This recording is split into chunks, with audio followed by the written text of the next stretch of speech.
Dai, dai, dai, sì, dai. Dai!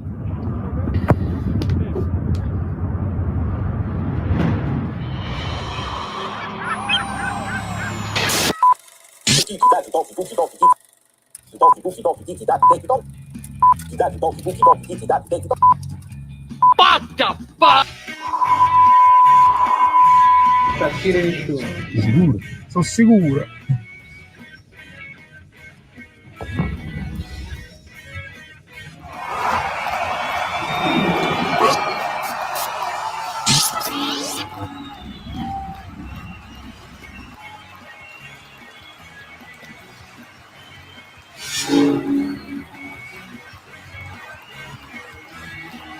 Brava Vale. Bravissima Vale, perché non ho capito, devo rivederlo bene, perché a me sembrava fallo al contrario, mi sembrava fallo su Buongiorno. Attenzione. E non vorrei aprire già la live, però è il rigore sul Politano, ma di cosa doveva finire 2-1 come Benvenuti, bentornati, lasciate un like sulla like e subito dopo questa live vi posto anche la reaction, che è secondo me il non plus ultra delle emozioni di quest'anno, perché un Napoli un po' diverso dal solito, nel senso più presente, più possesso palla, più dominio. Finalmente possiamo parlare di questo. La squadra, il Lecce, molto bloccata, ce lo aspettavamo, soprattutto dopo i 6 gol che avevano subito. E poi ovviamente si creano quelle poche cose in contropiede che ti fanno un pochino stare in apprensione. Possiamo parlare delle prestazioni individuali. Mi potete raccontare se Conte sta parlando in questo momento, di cosa sta parlando. E poi c'è una cosa che ho visto e che ho postato su X, che Conte si è avviato proprio a Dorguait, ci ha parlato proprio così: ti chiamo io. Conte ha detto proprio: ti chiamo io, non ti preoccupare, ce l'ho il numero, ti chiamo io, perché è il manager. Allora, benvenuti, bentornati, ci siamo. Il fallo, ne dobbiamo parlare purtroppo dell'arbitraggio anche stavolta. Allora, Michele, subito raccogliamo Michele. Arbitri scarsi anche a favore nostro, forza Napoli. Spiegatemi anche a favore nostro che cosa. Allora, io ho segnalato in reaction che Ngong, per esempio, poteva essere ammonito già prima della sua ammonizione. Fa un fallo, insomma, così. Purtroppo Ngong è un tema che va affrontato, proprio il famoso tema della coperta un po' corta, nel senso che in avanti è molto propositivo e molto verticale, tira subito in porta, crea dei presupposti. In difesa, come avete visto, creava un pochino di difficoltà a Di Lorenzo. E quando io vi faccio il video, non pensate a Teo, ma pensate a Dorgu, mi riferisco proprio a questo, perché Dorgu è finito terzino sinistro. Dorgu che può giocare in tutte le fasi anche dell'attacco, ma con l'espulsione, con la squalifica di Gallo, Dorgu finisce terzino sinistro e con Banda hanno creato un po' di grattacapi. Però molto bene, molto meglio il Napoli con la palla, mi piace di più, anche se poi soffriamo alla fine, ma ci sta. Se hai fatto un solo gol soffri alla fine, ti fanno queste pallate e così poi ci sta. Però rispetto alle altre partite io sono già più contento, perché è arrivato lo stesso il risultato, qualcosina l'hai sofferta lo stesso, ma almeno hai dato una sensazione che contro una squadra più piccola ti prendi il pallone e lo fai. Poi bisogna aggiungere un pochino più di movimenti senza palla, e qua mi riferisco soprattutto a Lukaku, che secondo me è un tema di cui dobbiamo parlare, perché è molto statico e purtroppo sembra di essere quasi un in meno, anche se lui tiene ovviamente occupata la difesa, però non ti puoi mai appoggiare su di lui, e quindi su questo dobbiamo sicuramente interrogarci.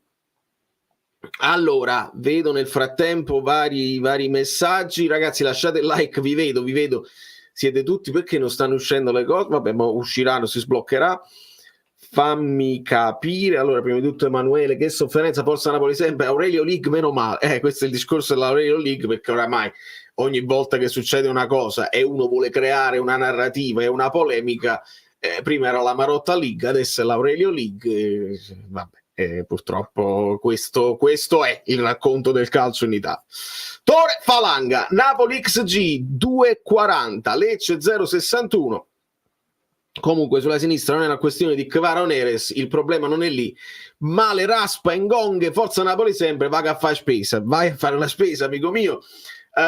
Sì, Raspa purtroppo le poche palle che ha toccato nel finale, un po' impreciso, un po' forse, non dico distratto perché non è che puoi essere distratto, però non ha impattato sulla partita, non è entrato benissimo, ci ha creato qualche problemi. Per me Ngonghe male e bene, perché poi in attacco ha creato delle cose e anche il primo gol poi annullato giustamente su Di Lorenzo. Lui ci arriva, si trova lì in area, tira, si la trova sul destro, quindi tira col destro e non è una cosa scontata per un mancino. In avanti mi è piaciuto anche, è dietro che ha più difficoltà, si fa saltare facilmente e quindi così. Per quanto riguarda Kvara Neres è un problema proprio di dove il Napoli sviluppa e qua bisogna chiedere aiuto al mercato per avere un terzino sinistro. Olivera non mi è dispiaciuto, Olivera in fase difensiva mi è sembrato corretto, mi è sembrato presente e lo sviluppo della manovra che con Olivera, cioè dalla zona di Olivera, il Napoli sviluppa meglio dove c'è, ma è anche una questione numerica, perché c'è Di Lorenzo che accompagna bene e c'è anche Anghissà che staziona in quella zona, quindi si creano i triangoli di quella catena, no? Quindi in questo caso Ngonghe, Di Lorenzo e Anghissà. Dall'altra parte non ce l'hai la mezzala, perché si trovano isolati Neres e Olivera che accompagna di meno, e quando pure accompagna Olivera non hai un McTominay con cui fare le triangolazioni, perché McTominay non resta mezzala a costruire, McTominay va vicino Lukaku. È qua che si crea secondo me il problema poi dell'attacco sulla fascia sinistra, ma ne parleremo, è un discorso molto interessante a livello tattico. Ultimo fallo di Dilo era rosso, doppia ammonizione. L'ultimo fallo di Di Lorenzo. Quello su Ante Rebic. E lì c'è il sandwich. Io penso anche che il fallo l'abbia fatto Politano lì. Va rivisto. Ho capito a quale azione ti riferisci. Io poi mi chiedo se il primo giallo su Di Lorenzo fosse corretto, che mi è sembrato molto generoso. Un altro giallo che dovevi dare a Kristovic del primo tempo, dove la prende proprio con la mano volontariamente. Fallo di mano volontario, si ammonisce, l'arbitro ti deve venire vicino e dire mi dispiace, ma non puoi farlo. E ammonisci e crei tutto un altro tipo di partita, perché anche lì Kristovic si calma, non fa tutte queste questo pressing forsennato, eccetera, eccetera. Quindi bene così, andiamo avanti che scorrono tutti i messaggi. Signori, vi abbraccio, siete belli, c'è anche Vincenzone, sapevo che avremmo sofferto ma con Dilo si vola.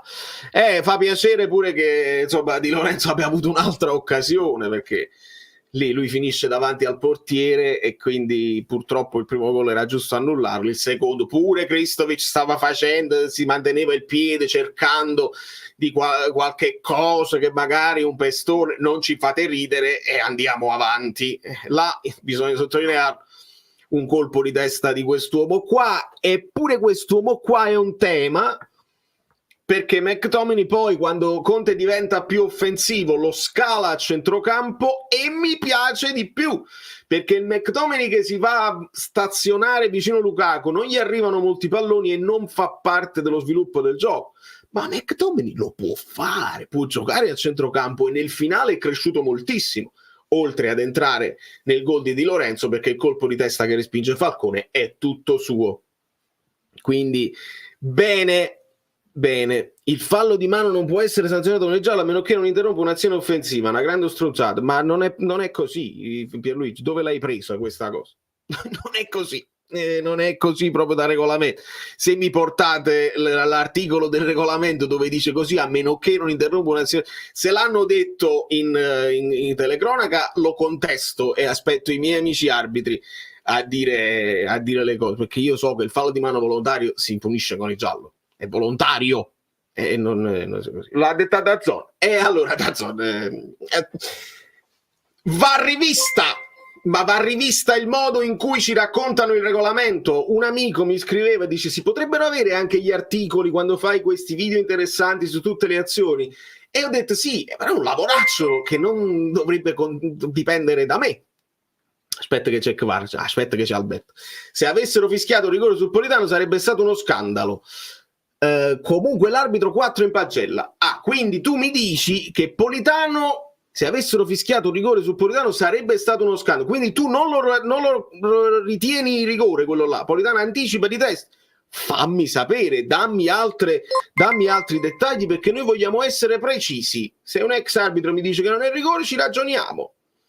Giusto qualche errore arbitrale, ma parecchi, perché al di là di questo anche quello, si arriva al voto 4 che ci dà il nostro Alberto. Allora andiamo, tutto buono. Se non ci fossero difficoltà non sarebbe buono. Non lo so se questa è una cosa così. Qua dice rigore netto. ADL, parlo solo con Sky. DAZN, sul Politano non era rigore, tutto nella norma. Arbitraccio imbarazzante, molto migliorati sulle conclusioni nello specchio. Plateale. E infatti sì, voglio capire che cosa intendeva anche Alberto. Gilmour, con tutto il rispetto e la solidità, non è Lobo. Troppi inserimenti dei compagni non premiati, per il resto tirare prima, tirare meglio. Arbitro e VAR da thriller in perfetto tema Halloween. Esatto, Antonio. Gilmour per me positivo, tutto sommato, perché alza la testa, si gira abbastanza velocemente con il pallone, non lo tiene troppo tra i piedi. Però non è Lobo e mi sembra un commento corretto, perché Lobotka ha in mano proprio tutto il centrocampo, tutta la squadra, tutti i fili, e fa anche un filtro in fase difensiva importante che Gilmour ancora non ha, e non so se avrà, perché delle caratteristiche dobbiamo scoprirlo. Nel frattempo se la sta cavando, però è chiaro che non è Lobotka. Per me Gilmour ha il piede migliore di Lobo, anche se Lobo è superiore su tutto. Ormai è destino che ogni partita negli ultimi 10 devo essere tutto sudato a pregare. Stavolta abbiamo proposto più gioco, aiutati da un Lecce bassissimo, è stato difficile trovare gol, ma c'era la sensazione che potesse arrivare. Arbitro verso la fine della partita da inchiesta. Estremamente preoccupato per il modo di giocare con le big, speriamo di non soffrire troppo, ma ho paura in quei match si vada per il pareggio serrati e chiusi dietro. Sì, nel senso che se Conte ci ha dimostrato di stare un pochino più prudente anche con altre squadre piccole, me lo aspetto che con le altre big tu stai un pochino più in attesa e vuoi ripartire. Me lo aspetto tranquillamente. Però oggi il modo di giocare, ci siamo presi il pallone, il Lecce te lo ha dato, te lo ha consegnato. Vedi? Il Lecce non è il Como. Il Como gioca a pallone con qualsiasi avversario, se lo prende e gioca. E quindi sì, me l'aspetto anche io che con le squadre un pochino più grosse aspetti un po'. 600 in like, pochi live, bevi, ascolta i vocali. Ha ragione Versatile. Guardate perché l'hanno mandato nel gruppo degli abbonati dove non molla niente, non si molla niente, l'ho postato così, è proprio Conte che si abbraccia a Dorgu e dice ti chiamo io. Allora, lasciate il like nel frattempo. Lasciate i like nel frattempo. Vocali like. Allora. Ciao Valerio, amici Bellini, ciao a tutti.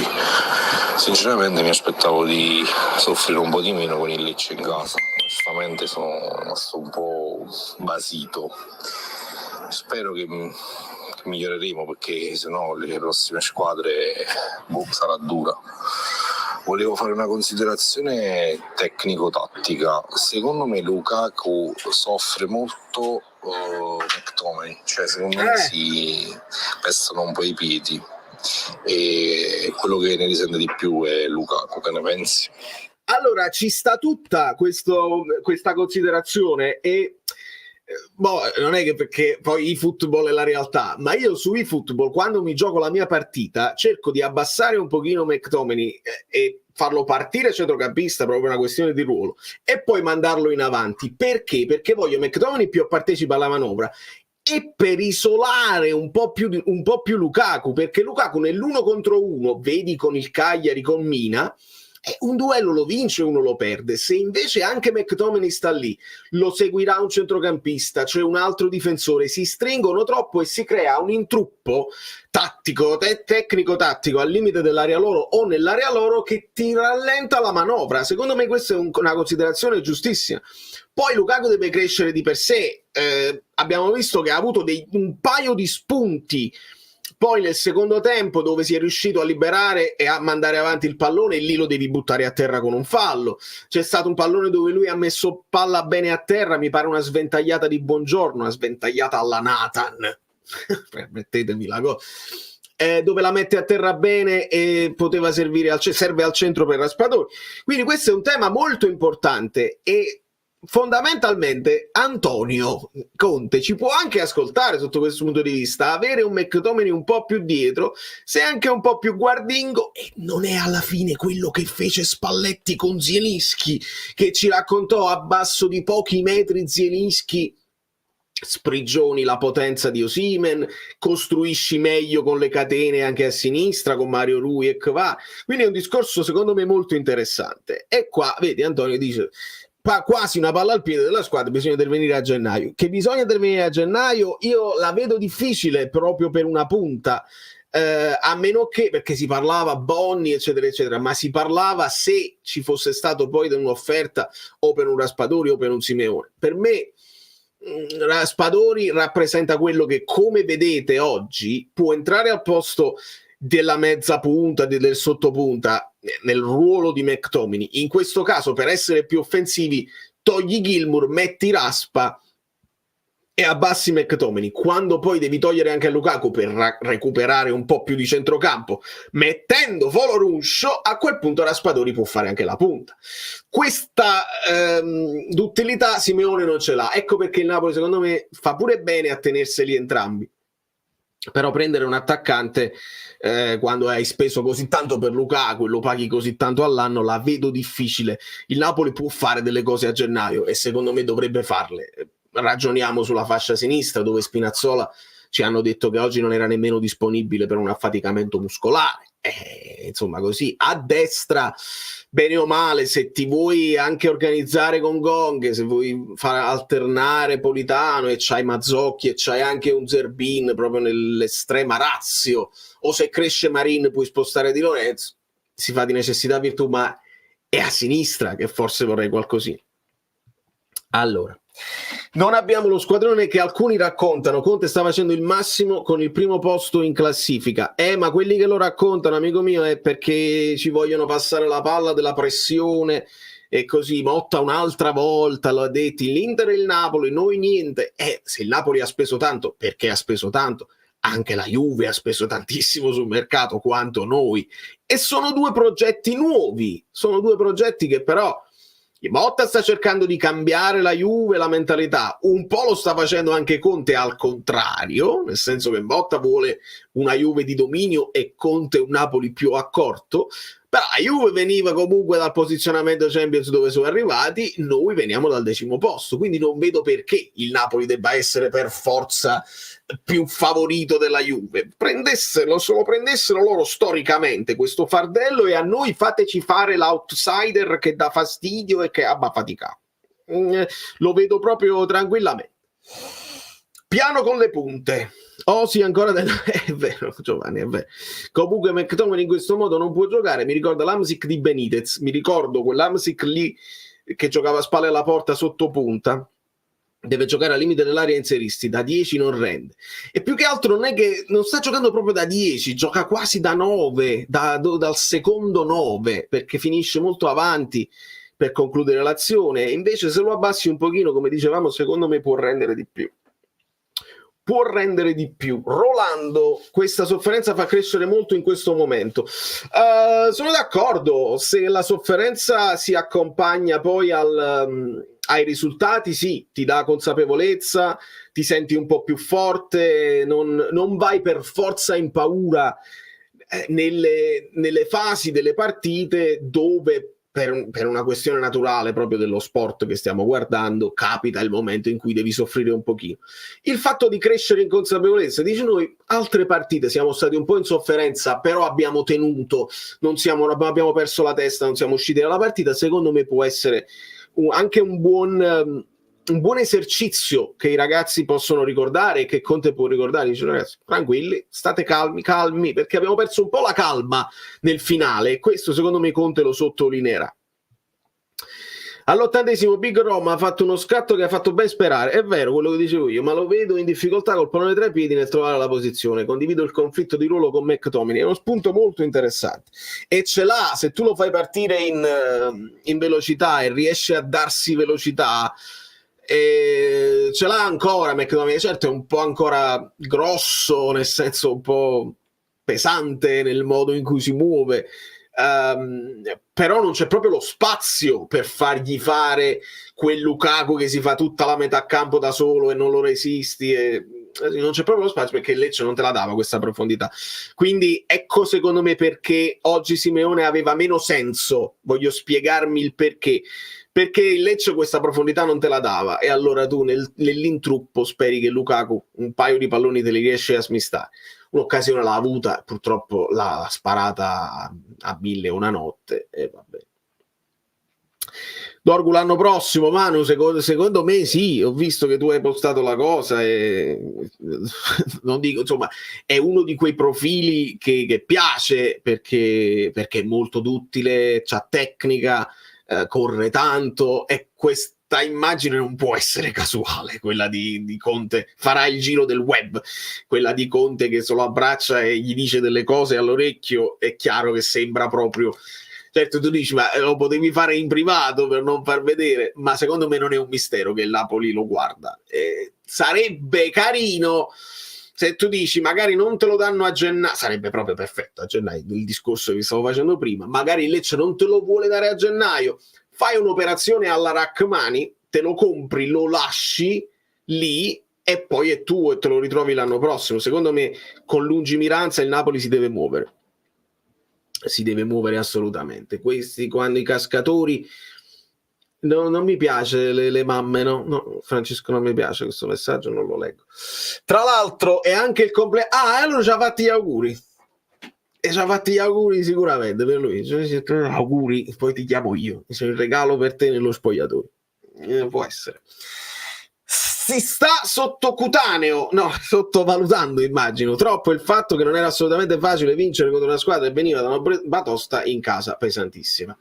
Massimo, si sta sottovalutando, qualcuno magari lo starà sottovalutando, non noi qua, perché l'avevamo detto ampiamente sia nella live precedente dove ci affacciavamo a questa partita, sia in fase di preparazione, che non ci avrebbero spalancato le porte della loro area di rigore e un'altra batosta non l'avrebbero potuta accettare, quindi era abbastanza preventivabile.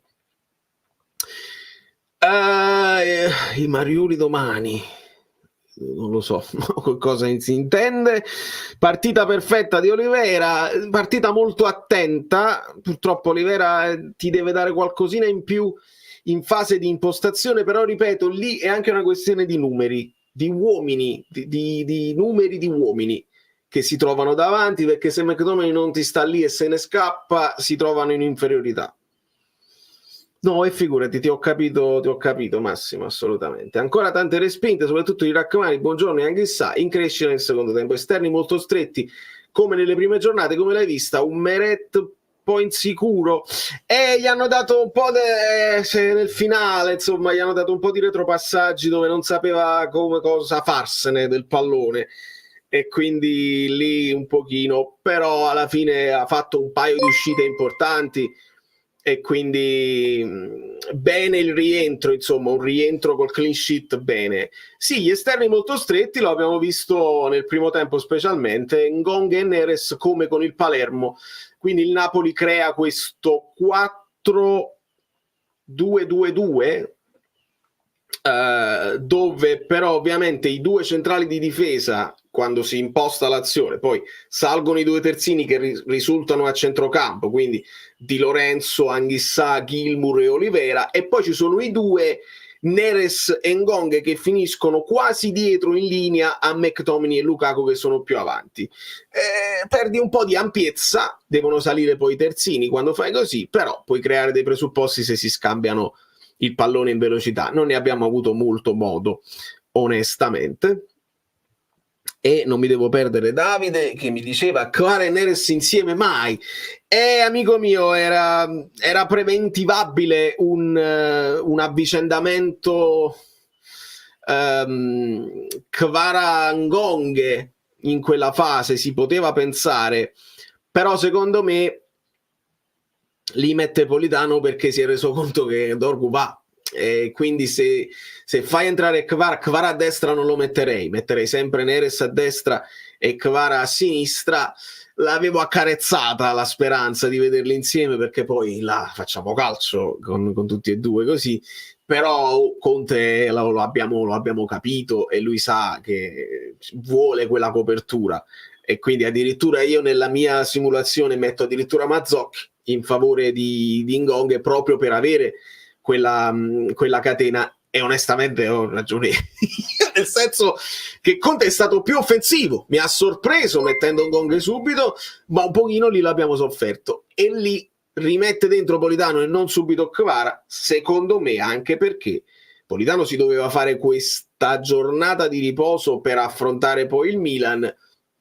Mi sembra evidente e onesto che, non essendoci te, poi dopo ci metti Politano che con metà partita fatta, nemmeno metà, e può farne poi la prossima. Quindi questo è il discorso. Andiamo a sentire un po' di altri vocali, ne sono tantissimi. Andiamo. Ciao amici e amici Berlini. Dici tu Vale perché lo stai dicendo così? Conte chiama Gilmour e io dico così. Comunque queste sono le partite che a me piacciono, vedi? Stesso risultato di come l'Empoli, però con l'Empoli non abbiamo fatto uno schifo. Oggi invece almeno abbiamo visto maggiore fluidità dell'azione, movimenti, pressing in avanti, scambi, magari pure sofferenze ci sta perché ci sono pure gli avversari, ma queste sono partite divertenti. Lukaku fino al 60esimo inguardabile, poi all'improvviso mi sa acceso un bottone che ha dietro la maglia qualcuno, perché ha fatto 3-4 scatti, 2-3 recuperi. Neres formidabile, lo dobbiamo dire, Gilmour, ma io lo dico bene, oggi non ci ha fatto rimpiangere Lobo.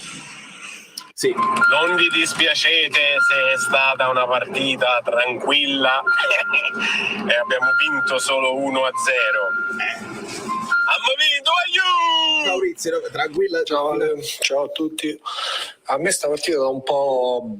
no, brutte, forse troppo, però non bellissime vibes. Mi sembra che stiamo seguendo un po' lo stesso canovaccio, queste partite 1-0, ovvero 60 minuti la giochiamo così, sapendo che tanto prima o poi il gol lo facciamo. Quando facciamo il gol ci togliamo proprio dal campo, perché il Lecce, che è una squadra scarsissima, cioè non facciamo il paragone con l'Empoli che contro di noi ha fatto un partitone, ci ha pressato dal primo secondo.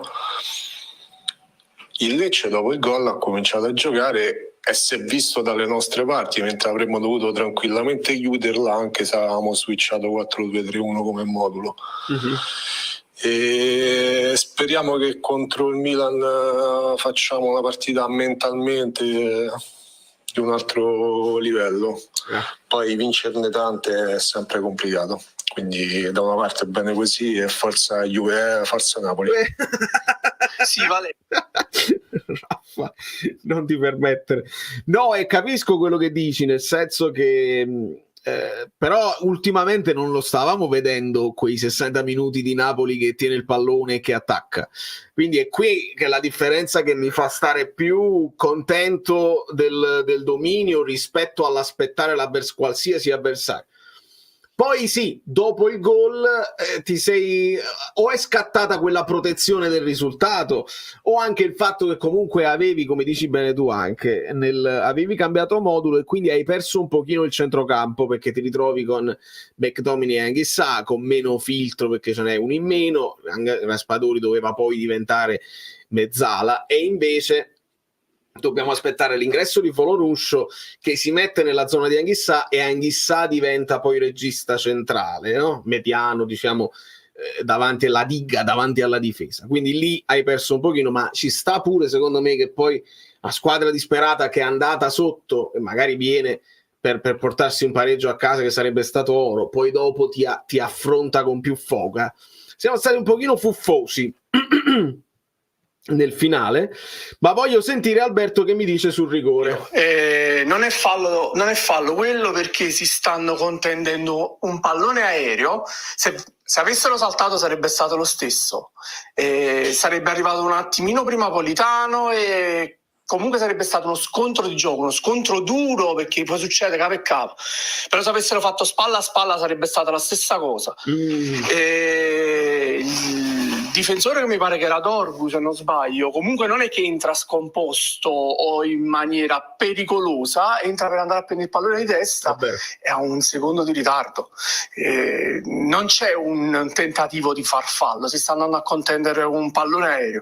Per me quello non è un fallo da rigore. Per me quello non è assolutamente un fallo da rigore, e là è l'unico momento in cui l'arbitro per me ha deciso veramente bene, perché poi ci sta il fallo la punizione all'ultimo a tutto fischiata contro Buongiorno, che era proprio il contrario, cioè Buongiorno in anticipo già, e si vede proprio dalla dinamica di gioco, e l'altro gli arriva in ritardo sul piede, ma proprio in ritardo mostruoso, gli fa pure il pestone e tu fischi il fallo contro Buongiorno. Là è proprio un errore madornale.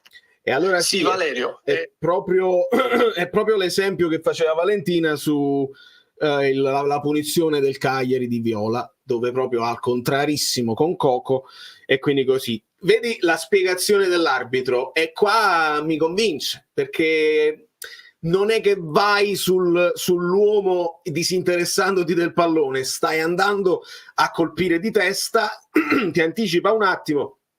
La premessa è che ne abbiamo visti di rigori dati così, dove cercano di contendere il pallone e magari quello ti anticipa un secondo e tu colpisci l'uomo. Magari se è di testa, se è in aria è diverso, c'è un pochino di imprudenza, perché poi finisce testa e testa, ma veramente stanno andando insieme sul pallone.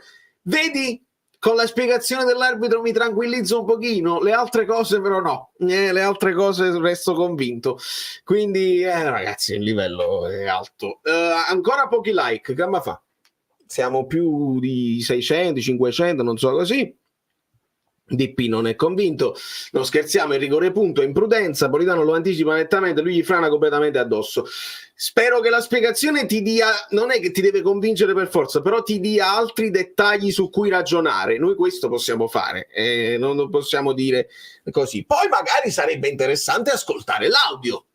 Qua io chiedo ad alta voce se Open VAR ci fa ascoltare l'audio e capiamo come hanno ragionato, perché se hanno ragionato come Alberto è un discorso, se invece dice non lo prende oppure va Politano addosso a lui, se ci dicono cose strane allora ci arrabbiamo. Se ci fanno sapere, invece di mettersi la mano e farci arrivare gli audio che vogliono loro, sarebbe interessante, sarebbe carino. Allora, Dom e Nico, ciao Valerio, come giudichi la gara di Neres e Ngong? Prima di tutto ti ringrazio, o vi ringrazio, che magari siete in due. Allora, Neres qualche spunto in velocità, dove supera l'avversario, bene, ma idem per quanto riguarda, insomma, ha fatto la partita che poteva fare anche Kvar, però stando sul piede suo. Quindi bene, lo spunto ce l'ha, avere Neres in campo è un bene, nel senso che pulisce anche palloni sporchi, si vede che può inventarti una cosa da un momento all'altro, quindi partita secondo me positiva.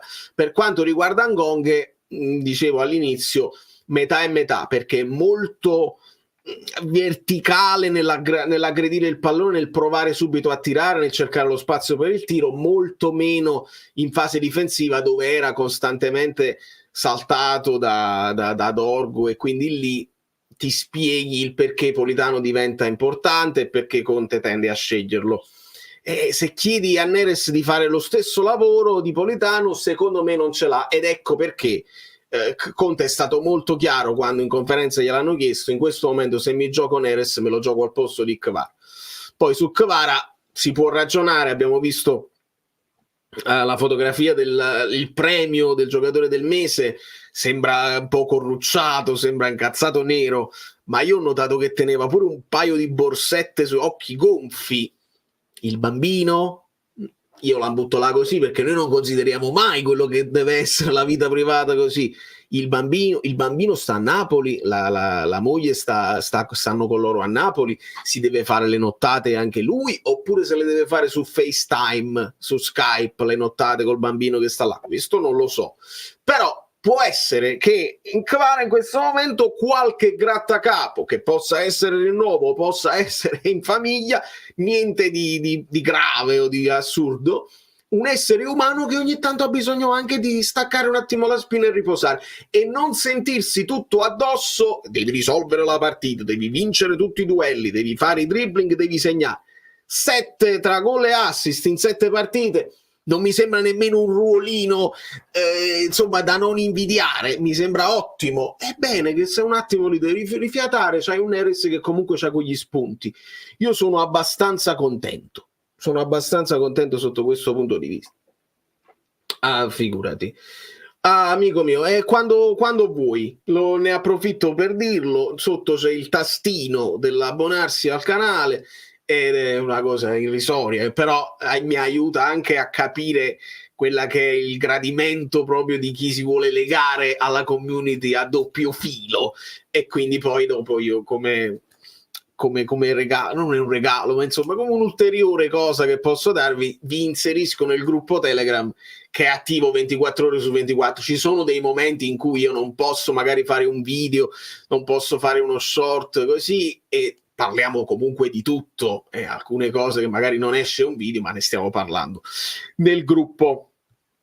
Marelli, sul Politano era rigore, però è giusto che l'arbitro non sia andato al VAR. Ah, questa è ancora un'altra interpretazione.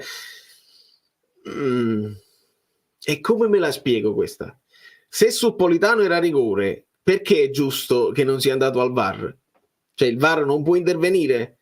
Perché l'entità non può non raccontateci più la cosa dell'intensità, perché Rocchi ci ha proprio detto il VAR qui ha giudicato l'intensità e stava parlando di Douglas Luiz, così non è intervenuto. Allora ecco qua che succede la cosa. Mi piacerebbe sapere altri dettagli su queste dichiarazioni. Vincenzo Scotti McTominay: quando Meret butta il pallone fuori perché era pressato, Conte lo applaude, invece DAZN dice che Conte si arrabbia, o altra parola di frustrazione dell'allenatore. Bravo Vincenzo. Allora, non ho ascoltato DAZN perché ero su Paramount Plus, ma ho notato gli applausi di Conte, l'ho notato perché proprio, anzi tutta la panchina si è alzata ad applaudire Meret, perché lì lui si trovava il pallone sul sinistro, veniva pressato e se l'è spostato sul destro, che non è il suo piede, e l'ha allontanato in fallo laterale lontano. Bene, attenzione, questa è un'azione di gioco bene, perché altre volte per cercare magari il passaggio preciso così abbiamo rischiato frittatine, e invece io sono contento, se ti pressano buttala avanti e ci riorganizziamo. Quindi applausi di tutta la panchina e applausi di Conte. Se DAZN ci racconta un'altra cosa, male. Male. E ci troveremo di fronte, ragazzi, a una realtà sempre più distorta, dove il resto dell'Italia racconta una verità loro e noi all'interno di Napoli, che magari vogliamo sapere anche un parere esterno, una cosa più oggettiva, vediamo altre cose. Allora com'è possibile? Sono due universi diversi, è molto grave. Infatti è Meret che si è lamentato della mancanza di collaborazione dei compagni, e si è visto, Maria, è vero, è proprio così. Non sono d'accordo con l'arbitro. Se la stessa cosa fosse successa a palla a terra sarebbe stato rigore. E questo è il discorso che facevo io con Alberto Gianluca. Cioè, palla a terra, se io ti sposto il pallone e tu mi prendi il piede invece di prendere il pallone, invece di essere aereo conteso, sarebbe stato rigore. Come era fallo su Buongiorno. 2 episodi uguali interpretati in maniera differente. Sono d'accordo su questo e possiamo approfondire magari nel video di domani, perché domani dobbiamo fare analisi tattica e lunedì già siamo in prepartita, quindi nel video di domani magari faccio un approfondimento ulteriore con Alberto per chiarire il più possibile col regolamento alla mano. Sono molto contento di questo tipo di analisi, perché non andiamo perché con la sciarpa ce la togliamo un attimo e guardiamo le cose come guardiamo le cose delle altre squadre. E se McTominay l'avesse spostato prima punta con Raspa dietro, lasci Gilmour in campo e resti equilibrato. Con Raspa quindi lasciando Gilmour in campo tu avresti tolto Lukaku. Avresti tolto Lukaku mettendo McTominay prima punta e Raspadori dietro di lui, con Gilmour e Anguissa. Capisco quello che stai dicendo, però in quel momento noi stavamo ancora 0-0, credo, sì, perché lui fa proprio il cambio offensivo e quindi te lo vuoi ancora tenere Lukaku lì. In quel caso lui toglie Gilmour per avere comunque fisicità. Ragazzi, il fatto che poi alla fine noi la sblocchiamo col calcio d'angolo perché McTominay salta di testa così è proprio quella squadra che ogni tanto tira fuori i muscoli, tira fuori i centimetri e i chili. Lo stiamo vedendo quando c'è un calcio d'angolo per il Napoli. Abbiamo in area Lukaku, abbiamo in area McTominay, sale Di Lorenzo, Buongiorno, Rachmani, tutti e tre. Dopodiché al limite dell'area Oliveira pure salire eccetera eccetera. Restano più a protezione i vari Gilmour se non batte lui o Neres, Politano, Gong così, e quindi c'hai tanti saltatori, si creano delle accoppiate importanti in area e una volta una volta la perdi, una volta la vinci. Quindi questo è un punto di forza che il Napoli deve assolutamente sfruttare al massimo. Valeria. Conte per la prima volta sta provando l'esperienza di giocare 12 contro 11. Scotti e Lukaku vicini si annullano a vicenda, distanti con l'ingresso di Raspa hanno reso meglio. Mi sbaglio? Guarda, è interessante perché ci stavamo concentrando sul fatto che McTominay più dietro mi è piaciuto di più perché tocca più palloni, è stato bravo a pulire, a recuperare dei palloni, a subire dei falli. Un po' più calmo di testa, uno di quelli che ha mantenuto la testa fredda nel finale, però in effetti pure Lukaku in quel momento è salito un pochino di prestazione. È un discorso che, ripeto, abbiamo fatto all'inizio e secondo me è uno degli spunti tattici più interessanti da sottoporre a Conte. Noi diciamo da sottoporre a Conte, ma Conte lo sa benissimo, poi deve trovare lui tutti gli equilibri del caso, perché la parola d'ordine è sempre equilibrio. Però sì, è un po' di partite che stiamo dicendo questo, che McTominay terminale vicino a Lukaku un po' si annullano e anche lo stesso McTominay potrebbe rendere di più un po' più dietro. Spalletti ci ha messo un anno per abbassare un pochino Zielinski, caratteristiche diverse rispetto a McTominay, ma come ruolo siamo lì. E magari Conte, adesso che sta sistemando tutte le cose con un po' di punti a disposizione messi nello zaino, potrebbe adesso lavorare su questo. Abbiamo una sosta ancora nazionali, non lo so se resteranno a disposizione, però si può sicuramente lavorare su questo. Daniele, ciao amici bellini, oggi una partita più frizzante, abbiamo donato, tu hai donato al canale, forse penso domato un Lecce arrembante, felice per la vittoria e tutto sommato anche per la prestazione. Lukaku nello sprint finale mi è parso veloce. Sì, lui in accelerazione diventa veloce, non è rapido nel breve come potrebbe esserlo un Neres, come lo era Mertens, così. Lukaku nello sprint, se parte palla al piede, a questa velocità ed è difficile da fermare, in allungo diventa pure difficile, solo che non c'è proprio questo spazio soprattutto oggi con Lecce che rimaneva molto basso non c'era proprio spazio intorno per per liberare, per sprigionare la sua velocità. Vocali. Voglio visto da Aldi, mi serve qualcosa, un attaccante di riserva. Può essere che al reparto attaccanti esce qualcosa. Si trova qualche offerta, lo faccio sapere. Vai. Al di là del fatto che anche oggi perdiamo la voce, diciamolo subito, non voglio soffermarmi troppo perché tanto lo staranno dicendo tutti in live e nei commenti, arbitraggio vergognoso. Ci sono state altre situazioni, altre partite col Monza, quei rigori, soprattutto quello su Di Lorenzo, altri arbitraggi di poco carisma, poca personalità, va benissimo, oggi è stato angosciante. Ci mancano almeno, non voglio esagerare, 4-5 ammonizioni nette, non date, i falli di mano, un fallo dove ha dato vantaggio in ripartenza nostra nel primo tempo in contropiede, non ha ammonito dopo, e non solo. Parlando un po' della prestazione che è stata di alto livello, secondo me, finalmente vediamo possesso palla, e chi dice il Lecce si è chiuso dietro, anche il Monza si era chiuso dietro, il secondo tempo gli abbiamo lasciato palla.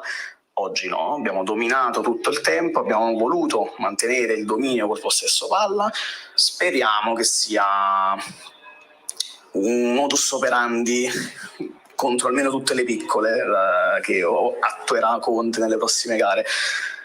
Tributo speciale a Olivera, perché mi è piaciuto tantissimo, e Anghissà, dominante in mezzo al campo. Poi vabbè, Di Lorenzo sì, MVP va bene, però i migliori secondo me Olivera e Anghissà. Ciao Valerio. Adesso recupero anche Enzo. Sì, stavo leggendo i vostri commenti, dice sì, perché alcuni messaggi sono un po' dietro a livello di timeline, però perché sto leggendo, sto cercando di dare soddisfazione a tutti. Adesso arrivano anche le parole di Marelli e quindi adesso le ascoltiamo tutti. Voi nel frattempo lasciate il like, non vi preoccupate, allora, con tutto il bene per il nostro amico arbitro, lo invito a rivedere meglio l'azione. Non c'è nessuna contesa tra i due giocatori del pallone. Il pallone lo contende, se così si può dire, solo Politano. Lo prende Politano, lo tocca, lo sposta e poi arriva il giocatore del Lecce che lo abbatte. Quindi non c'è contesa. Politano se lo sta contendendo da solo il pallone. Lo anticipa. Quindi non è questione di stanno a contesa. E vabbè, capita lo sconto. No, non è così. Invito a farglielo rivedere perché... No, ma credo che sia anche una questione di linguaggio poi. Se la palla sta arrivando in aria ed entrambi saltano di testa, quello intende Alberto per la contesa. È chiaro, non va direttamente sull'uomo, quindi stanno contendendo il pallone. Poi è evidente, come dici tu Enzo, che Politano lo anticipa di netto, cioè ci va solo lui e lui il pallone d'Orgu, penso sia fosse d'Orgu, non lo tocca proprio, ma si intende contesa perché non sta andando. Molto spesso abbiamo visto giocatori che non guardano proprio il pallone, vanno direttamente a cercare il contatto con l'avversario e lì tu dici ti sei disinteressato così. Si intende la contesa perché sta in aria e lo anticipa di una. Stiamo parlando veramente di microsecondi. Tremolata, questo è successo al 92esimo minuto, sul lancio in profondità Rebic controlla bene e sta per entrare in area di rigore, ma viene fermato proprio da Di Lorenzo con un fallo. Di Lorenzo che si mette la mano nei capelli, probabilmente temeva molto il secondo giallo, che in questo caso è sostanzialmente codificato. Perché? Perché il giocatore sta entrando in area di rigore, si tratta di azione potenzialmente pericolosa e in queste circostanze il cartellino giallo non solo è necessario ma doveroso. Ma manca il cartellino giallo.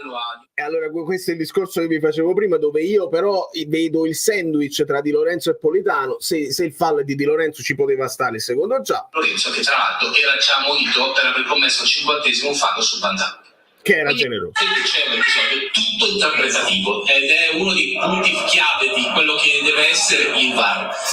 Diciamolo subito, non possiamo dire che non c'è nulla, perché direi una sciocchezza.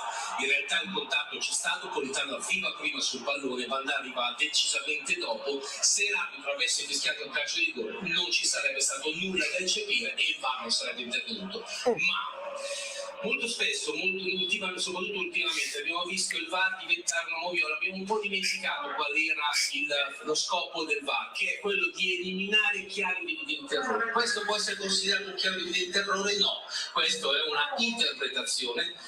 Ci può essere chi la pensa a potere del rigore e chi invece ritiene che sia uno scontro di gioco. da parte mia lo ritengo più da rigore che scontro di gioco, ma è un'opinione, mentre invece il VAR deve intervenire solo su chiari ed evidenti errori. Io su questi episodi vorrei mai vedere intervenire il VAR. Ragazzi, mi sembra che la spiegazione di Marelli sia abbastanza esaustiva in realtà, perché ti sta spiegando, e Marelli è uno di quelli che dice sempre i rigorini non li voglio, in questo caso per lui questo è rigore, ma il VAR, sempre la questione del protocollo, no? Poi anche il challenge non risolverebbe questa situazione qua, però la vai a rivedere e puoi decidere. Il VAR non interviene perché qua è interpretativa, non perché sia una questione di intensità diversa. L'interpretazione è, e Marelli l'ha spiegata bene, cioè sta spiegando sia quello che ti ha detto il nostro Alberto ex arbitro, sia quello che dice Enzo e gli altri che hanno scritto il rigore netto. Guarderete la mia reaction dove io mi faccio afferrare per pazzo, per Nico pazzo proprio, dove dico non è possibile che il VAR non interviene, il pallone non lo vede mai, quindi ci sta, quindi me lo spiego e quindi sono soddisfatto sotto questo punto di vista. Mi trovo. Vale, Conte avrebbe detto a Dorgu ti chiamo io, amico mio, l'ho scritto poco prima di entrare in live, ho fatto subito il tweet così, ti chiamo io, proprio l'ho fatto così, poi ovviamente non è un'idea mia, nessuno mi ha copiato, sicuramente a vedere quelle immagini sarà balenato nella testa di chiunque questa cosa qua, che si legga un labiale o meno, che si capisca, perché poi si mette un pochino la mano davanti, ma mi sembra evidente, insomma, Conte saluta tutti gli avversari, non l'ho mai visto nello specifico salutare un avversario così da vicino, quindi non lo riesco ad escludere, sai, Rashford, il Napoli ha messo gli occhi su McAllister, là vi dico, calmatevi, non lo so, non credo, ingaggi pazzeschi, ma se mi dite Dorgu, che già campionato italiano, danese, giovane, che cresce, che è duttile, che c'ha tecniche, che c'ha corsa, io vi dico sì, io vi dico che il Napoli secondo me gli occhi addosso ce li ha messi e la presenza di Conte può spostare un equilibrio in fase di mercato. Se altre squadre stanno guardando Dorgu, la presenza di Conte che gli dice una parola, dice tu qua sei titolare, e l'anno prossimo noi lottiamo per lo scudetto, cioè per dire, no, potrebbe essere che gli dice te lo vuoi venire a giocare lo scudetto da titolare là su quella fascia, ditemi voi se non è interessante il Conte Dorgu. Ma con Dorgu il modulo 352, ma con Dorgu può fare quello che vuole, care King Edu. Veramente Dorgu lo puoi mettere in attacco al posto di Politano, lo puoi mettere in attacco al posto di Kvar, lo puoi mettere terzino da difesa a 4, lo puoi mettere a tutta fascia nel 3-5-2. Dorgu lo ha dimostrato nel Lecce che può fare tutti i ruoli possibili. Poi cercherò la hitmap di Dorgu, ma non solo per tocchi, ma proprio nelle zone in cui ha giocato nella stagione, magari nella stagione precedente. Vedrete che occupa tutto il campo. È veramente, veramente importante. Ti devo lasciare, poi recupero. Se Guido dopo c'è, gli chiedi com'è la situazione di Fide. Un abbraccio a te, amici Bellini, e forza Napoli sempre. Mi segno questo messaggio e chiediamo poi a Guido. Secondo te si può parlare ancora di un anno di transizione? Vedo una squadra che prova a vincere subito giocando male, piuttosto che una squadra che sperimenta per anni futuri, nonostante le parole di Conte. Allora, il provare a vincere subito giocando male non è volontario, secondo me, caro Pasta e Ceci, perché è una necessità, cioè nel senso ti fanno giocare peggio, gli avversari a volte ti mettono in difficoltà, il fatto che tu stia vincendo è esaltante nel primo anno, dove è un anno dove tu a tavolino Conte, De Laurentiis, Manna, non lo so se coinvolgono anche il capitano, gli altri giocatori, tu a tavolino secondo me ti metti lì e dici è un anno dove dobbiamo sistemare, è andato un disastro l'anno scorso, è un fatto, cerchiamo di sistemare delle cose, non perdiamo partite stupide, cerchiamo di tenere in mano almeno nel girone d'andata, vediamo rispetto ai nostri avversari che squadra siamo. È molto presto perché siamo all'8ª, siamo alla 9ª, è molto presto, ne servono altri 10, quindi siamo a metà della metà. Quindi molto bene, il fatto di provare a vincere quest'anno dipenderà solamente dagli avversari e non lo escludo categoricamente, perché non lo posso escludere. Se gli avversari si cominciano a dare fastidio tra di loro e scivolano e perdono punti qua e là e il Napoli non lo fa, ma perché non pensare di farlo? Risulterebbe particolare come cosa, come reazione a un'annata molto terribile, annata terribile così, però tu hai messo volti nuovi, hai creato delle situazioni e dei presupposti. È arrivato, what is it? It's a skirt, it's a tree color. Poi facciamo un intervento con la bambina, devo dire la bambina, se no di inglese, perché ho letto la cosa che De Laurentiis vuole insegnare l'italiano ai ragazzi e io voglio insegnare l'inglese a chi, perché io stesso lo sto ancora imparando. Quindi bene così, e andiamo a leggere altri messaggi. C'era Daniele, l'abbiamo letto, benissimo. Altro vocale. E comunque vale sul non rigore sullo scontro Dorgu-Politano, lo scontro dietro la spalla e si mette le mani in faccia. Non va bene. Hai ragione. Allora, hai ragione. Secondo me, perché anche io l'ho visto spalla-schiena, però secondo me, e là voglio rivedere un altro replay, e hai ragionissimo Peppe, lo sai che sono proprio il primo che mi incazzo se ti tocchi un punto del corpo che non è stato toccato. Secondo me però fanno testa e testa ad un certo punto, cioè dopo aver preso il pallone ho visto la spalla e la schiena, però secondo me fanno anche testa e testa quando cadono tutti e due. Là la voglio rivedere. Contesa o non contesa, se arrivo tardi e prendo l'avversario è fallo, e sono d'accordo. Sono d'accordo. Fanno testa e mento. Sì, infatti sì, l'avevo notata questa cosa qua. Allora, ragazzi, amici bellini, volevo mandare anche un vocale. Per me era rigore netto su Politano e basta, perché si è interessato completamente del pallone e banda. Questo è. Infatti l'ha detto pure Marelli in fase di partita con DAZN, con la telecronaca. Però non si è disinteressato, lui va a cercare il pallone, per essere precisi, proprio precisi. Lasciando la voce persa, Olivera per me migliore in campo, non ha perso un contrasto, partita tosta, ha sbagliato solo un passaggio, è impeccabile in tutto, perfetto, lo amo, la garra. Dorgu a sinistra, Singo a destra. Aronami. Valerio. Mi fai sentire male, Peppino. Così mi fai sentire male. Mi fate sentire male. Antonino Tito, parlando di VAR ed evidente errore, ma tu immagini se quella punizione hai ragione, amico mio, hai ragione. E quella è un'altra di quelle cose che proprio lente di ingrandimento, deceleriamo, sai, rallentato proprio al minimo, perché devo capire se effettivamente il pallone lo prende prima Buongiorno e poi il fallo lo subisce.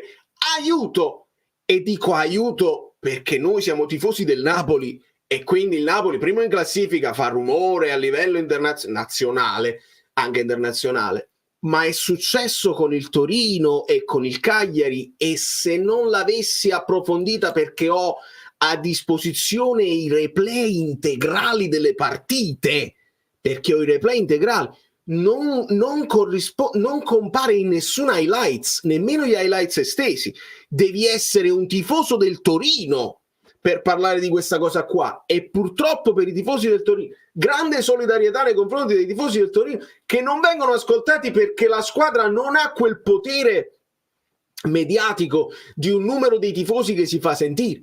Non girano. Se tu fai un bel post su X e non hai abbastanza interazioni tra quelli che ti odiano e quelli che ti vanno a favore, a me un tifoso del Torino che protesta su quella cosa non arriva nell'algoritmo. Se invece protesta quello dell'Inter, quello del Milan, la Roma, lì Baltanzi arriva. Quello del Torino non arriva, quindi sarebbe stato gravissimo e se ne sarebbe parlato tanti, ma è già successo, quindi attenzione. Solo perché non è poi diventata un'azione da gol non può sparire questa cosa, lo stiamo dicendo, a favore, contro gli arbitri. Con il challenge un pochino forse aiuti la barca, non risolvi tutto, ma un pochino aiuto, perché se tu sei convinto e sai com'è andata sul campo e tu protagonista lo sai se sei arrivato prima sul pallone, vai a vedere, non ci arrabbiamo nemmeno, non protestiamo, non ci rotoliamo, vai a vedere un attimo, ti sei sbagliato, capita, e aggiusti la cosa. 5 minuti in più, 5 minuti in più, si fa spettacolo, magari 5 minuti in più, una pubblicità in più e guadagnate di più. Ci tengo moltissimo a questa cosa qua. Quello sta dicendo del genere, siamo stati fortunati noi che non hanno segnato loro. Esatto, ma vedi se uno poi si deve affidare alla fortuna. No, non può essere assolutamente. Cosa dice la dolce metà? Comunque molto brava come architetto, mette quei video su Instagram molto carini. Sì, lei è, insomma è interior designer, cioè fa tutte le cose così, architetto non proprio, però è molto brava e adesso sta arredando tutta la situazione del Natale. Yeah. No, voglio fare questo momento di inglese, perché ognuno poi magari uno sa l'inglese, ma le vocali in inglese le sapete dire? Io no, io faccio ancora difficoltà.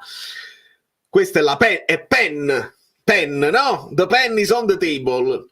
Ma come la chiamate invece la padella? E voi direte sempre pen, e non si dice così, poi ci arriveremo.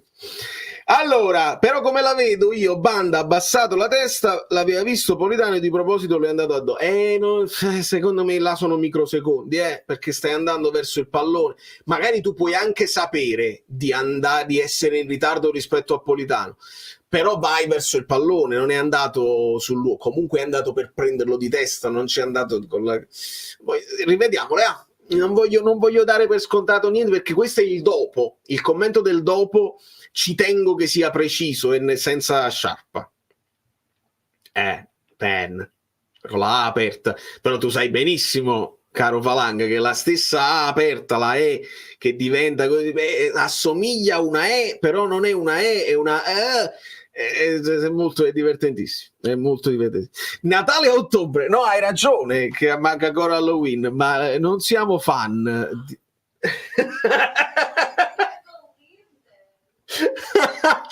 Ma it's a logic question, like why you're already doing that when there is Halloween, there is Thanksgiving also.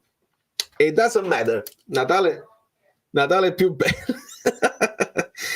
Partita chiusa, non sporca. Chi l'ha detto? Conte? Fatemi sapere anche notizie. In Brit si esagera addirittura, è vero, proprio A. Fatemi sapere, vedo parole di Conte, bravi. Conte, abbiamo fatto quello che dovevamo fare, dobbiamo avere pazienza, il gol può arrivare anche al 95esimo, no, ci viene un infarto, caro Antonio. Statistiche da partita dominata, vero. Primo posto convince avversario ad essere più attento. Conte, amico mio, hai lasciato il like? Antonio, non ti preoccupare, puoi anche non lasciarlo. Se tu continui a dire le frasi che io ho detto l'anno scorso, cioè l'essere una squadra, perché si parlava di allenatore credibile, ma essere una squadra credibile, cioè l'avversario non deve venire spavaldo che dice vabbè il Napoli, ti stai là un pochino attento, poi li puoi aggredire così. Quando cominci a vincere, gli avversari devono stare più attenti.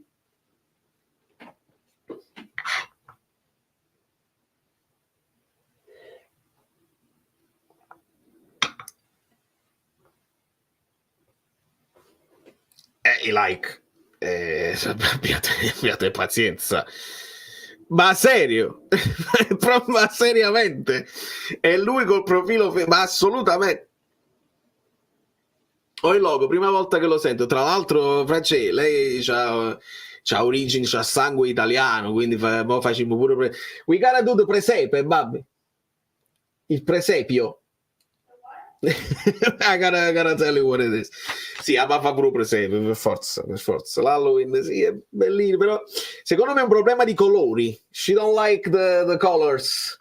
Like Halloween is too orange, it's too, right? It's more money that you have to spend. But, Bobby, can you give me that little pumpkin thing? I want to show them. Because in realtà noi ci siamo organizzati, cioè nel senso, io vi ho detto che sono andato a raccogliere le mail. Nel raccogliere le mail un simbolo di Halloween lo possiamo fare, e non stiamo andando fuori tema, perché vi posso anche dire che per esempio il Napoli con la maglietta Halloween quest'anno no, Ma vedete come arriva? È bellissimo. Lo so che in America fanno le pumpkin giganti, però la pasta e zucca, quando poi è finito Halloween così, pure burgo, tanto col forte, con i red flake peppers, sai, e ci divertiamo. Assolutamente, il calendario dell'avvento è già pronto. Con il Milan purtroppo prevedo un 4-5-1 a tratti un 5-5-0. Spero di sbagliarmi, tu che ne pensi? Sicuramente staremo più accorti. Tutti i moduli, ragazzi, oramai lo abbiamo imparato grazie alle analisi, grazie anche agli allenatori che ce lo spiegano. Conte non si è mai vergognato di dire ci siamo messi 4-5-1 o ci siamo messi 5-4-1 quando Politano scala. Non si è mai vergognato di dirlo e lui sa che deve essere assolutamente pragmatico e arrivare all'obiettivo finale, cioè di vincere il più partite possibili. E quindi così. 5-5-0 è chiaro, racconti di una squadra tutta sotto palla, la punta ce l'hai sempre, che sia Lukaku, che sia un altro. Certo che il Milan potrebbe rappresentare una squadra che qualche spazio in più te lo lascia. La speranza è di vedere una partita più aperta, dove tu puoi anche aspettarli un pochino, però il Milan ha dimostrato di essere un po' vulnerabile quando si riversa tutto in attacco e mette la difesa un po' più alta a centrocampo, e lì tu devi avere la freschezza poi di attaccare così. Con la Juventus più difficile perché loro sono più accorti e lo sappiamo, Motta sta dimostrando più solidità che fase offensiva. Quindi lo 0-0 era inevitabile. Con il Milan, ecco, qualcosina secondo me si potrà vedere anche interessante in fase di ripartenza. Aspettiamocelo il 4-5-1 senza nemmeno protestare più di tanto al riguardo. Per me è importantissimo che contro il Lecce mi hai fatto vedere che ti prendi il pallone, giochi a pallone, e alla fine l'ho sfondato il muro, anche se loro facevano questo ostruzionismo a valanga fino alla fine della partita. Questo è importante. Poi è importante, quanto è importante? È importante che hai tenuto botta nel momento in cui c'era un pochino di panico generale, e quindi un altro clean sheet e altri 3 punti. Ma Zerbin che fine ha fatto? Buona domanda. Purtroppo è ultimo nelle gerarchie. Probabilmente Zerbin ti ritornerà utile se devi far rifiatare Olivera. Te lo puoi rigiocare lì a sinistra, dove anche puoi utilizzare Mazzocchi. Purtroppo è l'ultimo delle gerarchie, perché Mazzocchi ha giocato da titolare, Mazzocchi entra se deve far rifiatare Politano. Queste sono nell'idea di Conte. Probabilmente Zerbin ha tanta corsa ma meno fisicità di un Mazzocchi, è lì che può avere un po' più di spazio. Non penso più in attacco, perché c'hai Neres, c'hai Ngong, c'hai Kvara, c'hai Raspadori, c'hai tante soluzioni in attacco. Te lo puoi giocare solamente sulla fascia al posto di uno Spinazzola che sta avendo grandi problemi fisici. Quando gioca non sembra stare al massimo e alle volte non è neanche disponibile. Quindi se servisse fare rifiatare Olivera, ti puoi giocare il ballottaggio Mazzocchi-Zerbin su quella fascia. L'importante è vincere, basta con sto gioco, il bel gioco inutile. Il bel gioco è inutile se non vinci, caro Agnello. Quando vinci anche il bel gioco è bello, perché non si vince solamente giocando male. E questa è la dicotomia che non mi piace, che per forza, cioè non è che tu per vincere devi giocare male per forza. Abbiamo vinto anche giocando bene. Il bel gioco inutile, quello che torna per esempio a Sarri. Parliamo di Sarri nel senso che si sono vinte tante partite, si sono fatti 91 punti con quel gioco, però non hai vinto il trofeo finale. Lì ti risulta nel racconto, dice, è il bel gioco inutile, però con Spalletti hai fatto il bel gioco e hai vinto. Con Sarri hai vinto tante partite, non hai vinto, quindi risulta così. Ma è un bel gioco? E il problema è che era troppo bello e dovevi giocare male? No, è che il calcio alla fine ti propone il conto e si può arrivare a un conto positivo di vittoria sia col bel gioco sia senza il bel gioco, sfruttando le individualità, sfruttando i momenti e gli episodi. A me non piace di dover dire è importante solo vincere, perché sennò il blu scuro diventa nero e non mi sembra il caso, non fa parte di noi. Noi non siamo quelli che si godono anche un pochino il percorso, la partita frizzante, la partita in cui c'è un episodio che ti cambia tutta la situazione, l'emozione di recuperare un risultato insperato. Questo è tutto il calcio, il percorso così. Il bel gioco, non il bel gioco, mi convince di meno. Il thriller ci sta sempre nello sport. L'importante è non uscire dalla partita. Se tu fai una partita anche più accorta e meno di dominio, io ti devo vedere che stai dentro la partita. Se invece ti arrendi e consegni la palla all'avversario, lì andiamo in difficoltà. Il gioco inutile, esatto, cioè il bel gioco quando è inutile, cioè il possesso palla orizzontale, così si va nel profondo.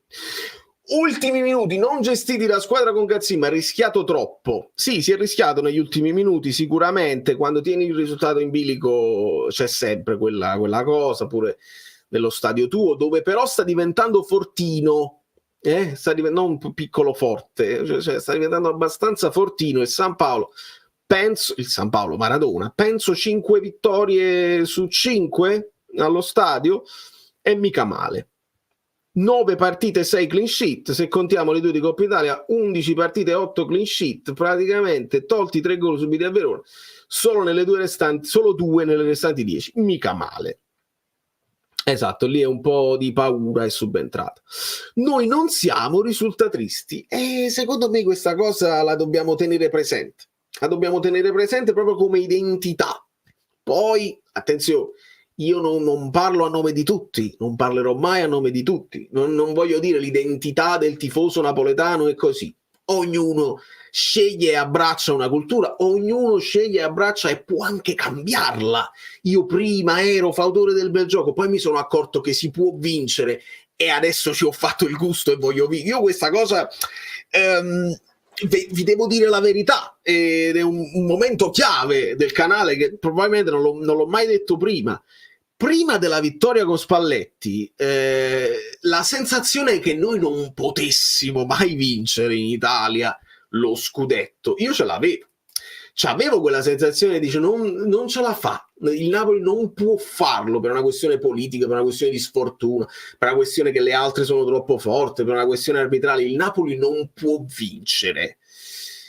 Questa sensazione io ce l'avevo. Spalletti quell'annata lì me l'ha cancellata perché abbiamo vinto. Sono successe tutte le cose, la pausa mondiale, la pausa lunga, però la pausa mondiale, la pausa lunga era anche per le altre squadre, perché il Napoli doveva approfittare. Il Napoli non era fuori dalle coppe, era nelle coppe, quindi ha fatto la grandissima Champions. Il fatto di aver vinto e di essere consapevole che si può anche vincere, onestamente mi ha dato un po' il sapore della bellezza della vittoria, oltre alla bellezza del bel gioco. Quindi non posso anche non accontentarmi più, perché prima dicevo, ok, posso non vincere perché non si può vincere, ma almeno quando metto il pallone a terra, il Napoli domina il Milan, domina l'Inter, domina la Juve, domina in Europa, poi siamo sfortunati, poi siamo polli, poi ci fregano perché a furia di dominare diventiamo meno lucidi e non segniamo con Gazzim, ma prendiamo il gol da pollo, e tu dici almeno però mi tolgo lo sfizio che me ne torno a casa con i complimenti, che ho visto una bella partita di dominio. Oggi io, se è possibile, chiedo una bella partita di dominio e il risultato, se è possibile. Se non è possibile, mi prendo il risultato quando viene, mi prendo il dominio quando viene e sono consapevole che si può anche fare. Si può fare. Bene vincere anche così, che poi mica male. Non siamo il Real e non siamo i favoriti, è bene così. E sono d'accordo, caro Virgilio. E lo stesso Real Madrid, insomma, ecco, lì ci sono quelle 2 o 3 squadre, il Real, che poi se la può giocare con il Barcellona a livello di importanza e di dover vincere nel proprio paese.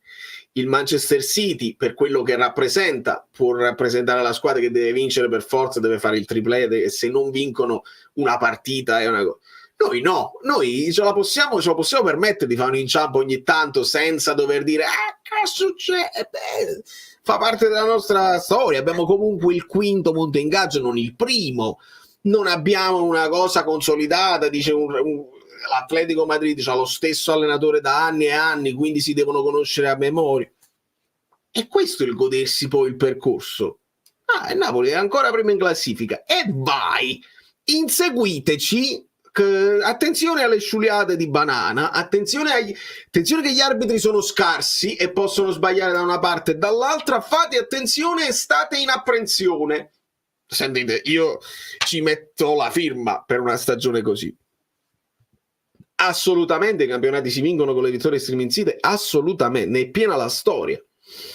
Ma come non siamo i favoriti? Motta dice che siamo oggettivamente i favoriti con l'Inter e lo sai perché lo fa, e lo sappiamo e ne abbiamo parlato, lo fa per togliersi un po' di pressione e per darsi un po' di tempo nei confronti anche del proprio ambiente, quello bianconero, per dire io sto costruendo una cosa da capo e lo capisco perché stai cercando di cambiare una mentalità.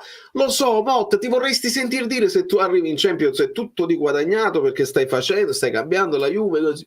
Hai ragione, però te la devi prendere un pochino la palma di una squadra che storicamente vince e che finalmente spende tanto sul mercato perché ti sei liberato di alcune zavorre e adesso si sta costruendo la squadra che in prospettiva può dominare. La Juve è una squadra molto giovane, quindi stanno facendo un discorso anche di prospettiva. Il Napoli è una squadra come età media un po' più da vittoria, non dico in un anno, non dico da instant team, ma di vittoria nel breve termine. 1 anno, 2 anni sarebbe ideale. Nel terzo anno, se Conte ha fatto 3 anni di contratto, ecco, nel terzo anno tu magari hai messo a posto delle cose. Non so se hai trovato un portiere, non so se hai preso Singo e Dorgu, non so se hai trovato una punta che sia più forte di Lukaku, ma tutto il resto, certo, magari potrai dover rinunciare allo Botka, dovrai poter rinunciare a Kvara. Mi sento male a dirlo, non lo posso dire. Ascolto un vocale e poi leggo Diego.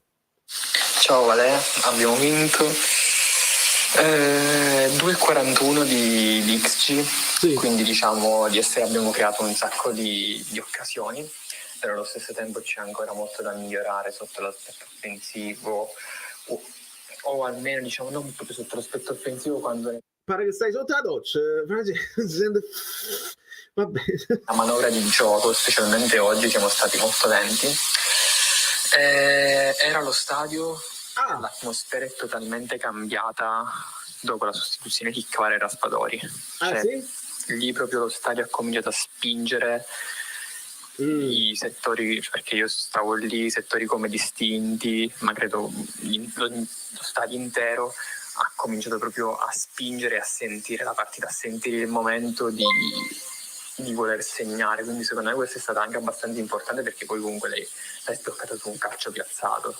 Vero, Francesco, al di là del che purtroppo il tuo audio era così, però ho capito benissimo. Dallo stadio, insomma, c'è stata anche la spinta dei tifosi. È chiaro, ti entra anche Kvara in campo e secondo me ora, al di là del tifoso più da social che magari può essere un po' più tranciante, il tifoso che sta allo stadio entra a Kvara, penso che un po' si dà quella cosa, poco succede qualcosa e così. Stavamo nel pressing, nel forcing, delle fasi del forcing dove, perché entra al 72esimo, quindi c'hai quei 20 minuti da fare al massimo possibile e quindi bene che anche lo stadio, sottolineiamo, altri 51.000 tifosi, insomma il tutto esaurito, mica male anche questo.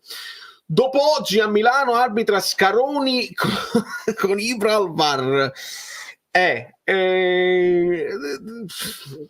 Attenzione, vediamo un pochino che cosa succede, perché ecco le polemiche, leggevo anche chi mi aveva chiesto sulla questione del rinvio di Bologna. Io l'ho detto nel video di ieri, non ci posso stare, non posso accettare che anche quando non siamo coinvolti poi tocca a noi, perché poi Teo la squalifica così, è un problema anche di regolamento. Cioè, se è così che è stato scritto, che se una partita si rinvia poi tu la devi scontare subito, che c'entriamo noi? Perché dobbiamo essere accusati noi del retrocomplotto, che il sindaco di Bologna vuole fare il favore al Napoli? Calmiamoci un attimo e consideriamo, se vogliamo fare questo retrocomplotto, facciamolo completo, però il retropensiero facciamolo completo e diciamolo che il Milan ci arriva bello fresco e riposato e la partita col Bologna non se la fa. E lo so che il Bologna in questo momento è una squadra che fa alti e bassi e non convince per continuità, perché una la perde, una la vince, poi pareggi, va bene, ma il Bologna è una squadra che ti fa correre, è una squadra che ti pressa alta, è una squadra, perché italiano quello è il gioco suo, poi concede, ma è una squadra che ti fa sprecare tante energie. Il Milan, non giocando contro il Bologna, ci arriva bello fresco e noi abbiamo dovuto fare una partita tosta con il Lecce, l'avete visto, non è stata una passeggiata. Di conseguenza, sì, non avete Teo e Reinders, ho capito, ma avete tutti gli altri in grandissima forma, Leao, Pulisic che sta facendo una grande stagione, Morata che con lui segna sempre, Morata, Chukwueze che sta riprendendo un attimo il vispo, gli altri, Fofana che sta giocando bene, se volete fare la polemica mettete tutto sul piatto e non potete dire che il Napoli è favorito da questa cosa qua. E se si potesse, petizione per far giocare Teo Hernandez e quell'altro, fateli giocare, non voglio sentire niente al riguardo. Grazie Pasquale per la donazione.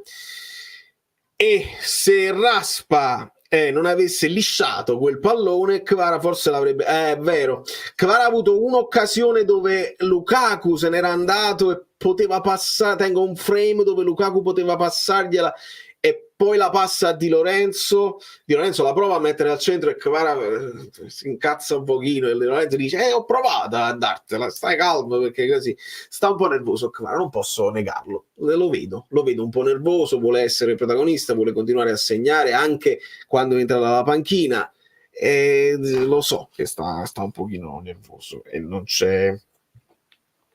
Milan è capace di vincere contro noi in queste condizioni e perdere col Bologna poi, senza dubbio, senza alcun dubbio.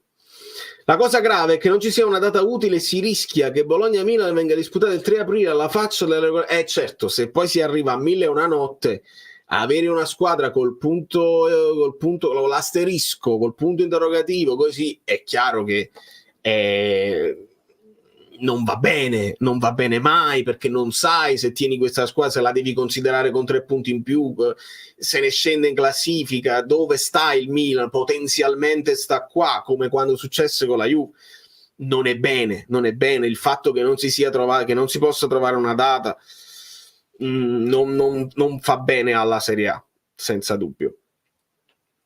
Anche ai tempi di Dios vincevamo tante partite streaming sito, e questo che ti porta poi a vincere gli scudetti non è il risultatismo ma ad ambire alto. E te l'ho detto Aniello, penso di averlo spiegato bene, l'ambizione a vincere io dopo Spalletti ce l'ho e la condivido con tutti voi, cioè che si possa vincere così. Il vincere partite streaming sito però non è la condizio sine qua non per vincere, puoi vincere anche partite 3-0 e vincere lo stesso, anzi meglio, soffri di meno, rischi di meno di non vincerle queste partite, perché oggi hai rischiato, ti capita un errore di arbitrale, buongiorno, il fallo al contrario e rischi che pareggi una partita che dovevano essere 3 punti e basta. Quindi per questo, potendo scegliere, voglio la torta, what's the other thing, you can have the cake and eat it too? Voglio la torta, cioè puoi avere la torta e mangiarla anche, che qua si considera che quando ti fanno la torta non la mangi, è una cosa assurda. No, voglio la torta, voglio la botte piena, la voglio ubriaca, per capirci. The barrel full and the drunk wife. Ma questo non lo sa, non lo conosce. Che ne pensi che la partita compassata giocata dal Napoli oggi sia stata dettata dal fatto che Lecce abbia giocato una partita trincerata? Grazie, a fine anno sarò a New York. Pasquale, fammi sapere in privato quando arrivi a New York e speriamo di poterci prendere un caffè.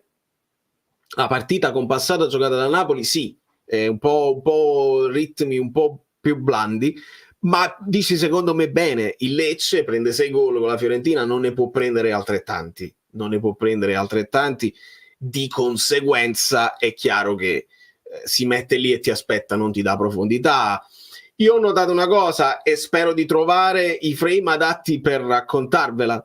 Nel parlare della partita, e la partita di Lukaku specialmente, più che la marcatura di Baschirotto, che è stata abbastanza importante, il numero 20 del Lecce. E poi ve ne parlerò così, ma l'ho notato. Il numero 20 del Lecce è Ramadani. Ramadani si è messo a schermo davanti a Lukaku, proprio tutte le linee, non c'era la linea di passaggio, Rachmani avanzava col pallone e cercava l'imbucata così, Anghissà doveva per forza allargare, perché le linee di passaggio il Lecce le aveva studiate molto bene, e quindi Ramadani fa tutto un movimento a compasso intorno, con Lukaku alle spalle. Dove sta la palla? Sta là, ok, mi metto là, quindi Lukaku è sempre coperto dalla presenza di Ramadani e Baschirotto dietro, quindi la palla era difficile fargliela levare a Lukaku, e qua dobbiamo dare un pochino di merito agli avversari. Quando si dice sempre no, ma deve fare, ci sono gli avversari, è il calcio che proprio prevede tutto questo.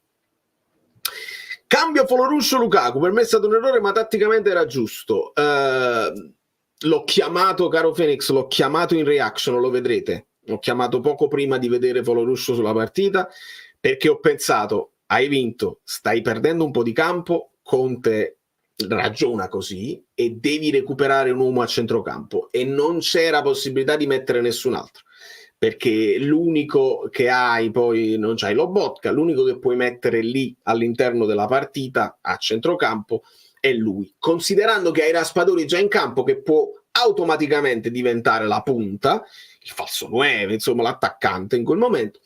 Non puoi togliere Raspadori immediatamente dopo averlo fatto. Lukaku ha speso quello che ha speso, ci sta anche per farlo riposare quel minimo.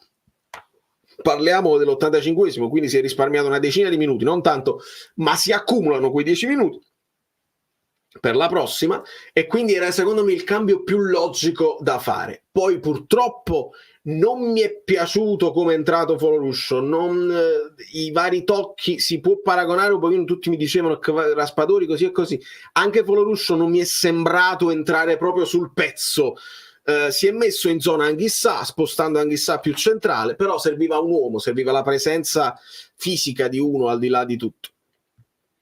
Danny, ragazzi, non so voi, ma dopo il tracollo dell'anno scorso per me queste partite sono oro. Non pensiamo allo scudetto, ma sul fatto di costruire solidità mentale, che ci possiamo, proprio questo secondo me è proprio il messaggio adatto da far girare negli ambienti Napoli. Solidità mentale che ti puoi portare dietro per anni, perché tutto un anno dell'anno scorso dove si aveva paura di toccare il pallone, loco, stanno arrivando, loco, ma ci fanno gol. Se tu ricrei con le vittorie, perché si creano le vittorie purtroppo, anche con le vittorie in sofferenza, l'ho detto proprio inizio live, la sofferenza con la vittoria poi ti può portare consapevolezza. Dice, noi stiamo tosti in campo, il famoso essere comodi, quando si diceva la Juve di Allegri sta comoda in difesa, anche la Juve di Conte sta bella comoda, non soffre nello stare rintanata così, possono arrivare i palloni ma loro respingono e stanno tranquilli.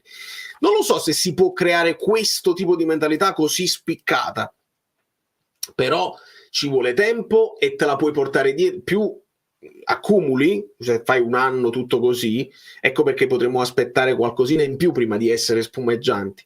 Più fai di accumulo di mentalità, più te la porti a lungo termine, e Conte sta pensando a lungo termine, cioè non mi date la costrizione di vincere quest'anno, fatemi fare e poi magari l'anno prossimo ci divertiamo ancora di più perché siamo una squadra imperforabile e davanti si creano le situazioni e alla grande.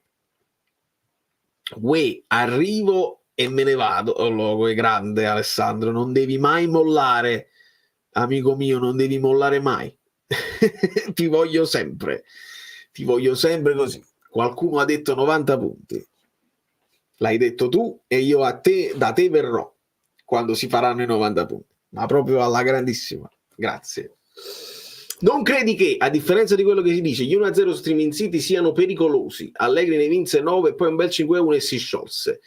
A me vincere così spaventa. No, ma è chiaro, è quello che sto dicendo. Sono pericolosi perché stai sempre, ma non per il futuro. Non per il futuro. L'1-0 è perché ti stai lasciando una porta aperta al pareggio Siringao, al pareggio con Siringa negli ultimi minuti, non perché ti crei il problema per il futuro. No, secondo me ti può creare consapevolezza il vincere anche Streaming City, ma non come scelta. Io questo ci tengo, non è che è una scelta vincere Streaming City, non è, ragazzi, dobbiamo vincere 1-0, non voglio sapere, il secondo non lo fate, dobbiamo per forza vincere 1-0, e che non lo sai fare in questo momento, non riesci a far andare oltre questo, e se non riesci, bene che però dimostri la solidità in difesa. E me lo ricordo quel 5-1 della Juve, però si sciolse fino ad un certo punto, perché poi comunque arrivò dove doveva arrivare. Non era una Juve che doveva vincere lo scudetto, e lo dimostrammo. Stava lì, e poi se quella partita fosse andata diversamente così, e poi rimase in scia con le altre che perdevano punti qua e là. Quindi non è una questione di sciogliersi, secondo me no. Secondo me con Conte in panchina il Napoli non si scioglie, il Napoli resta nella partita anche nei momenti di difficoltà. Poi devi restare nella, che adesso non ce lo ricordiamo più, quello che era la sensazione di quando perdemmo con il Verona, non ce lo ricordiamo più. Adesso dobbiamo essere pronti a quella sensazione della sconfitta che prima o poi può arrivare, e lì devono dimostrarmi che non esci dal campionato. Vedete il paragone, la partita nel momento in cui stai soffrendo non esci dalla partita, sei concentrato e lotti pallone su pallone. Il campionato, se hai il momento dove perdi una partita non esci dal campionato, ti riprendi subito dopo. Leggasi il Napoli che perde con l'Inter al ritorno in campo dell'anno dello scudetto e poi vince con la Sampdoria. Ecco, quella partita lì, la vittoria con la Sampdoria fu molto sottovalutata secondo me, invece ti diede proprio la misura, dice vabbè, è successo una volta, è successo. Poi l'Inter la battiamo al ritorno a fine campionato e lo abbiamo fatto, ma il dimostrare che tutti ci stavano aspettando al varco, comincia un altro campionato, poi se ne scende il Napoli, non ne vincerete più una, e non è vero, non è vero. Subito rimesse le cose a posto con la Sampdoria e poi abbiamo macinato finché la matematica non ci ha dato una mano. Allora, oggi per la prima volta ho visto un buon Olivera attento. Sì, Fiorenzo, ne stiamo parlando.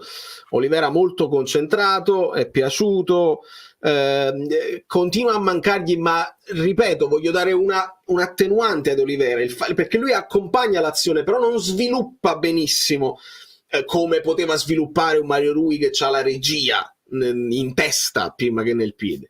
Non ce l'ha quei passaggi là Olivera, però gli voglio dare un attenuante: non abbiamo un terzo uomo, perché c'hai Neres ma non hai McTominay, come invece dall'altra parte Di Lorenzo ha Anghissà sul suo binario, che aiuta moltissimo e che finisce in quella zona.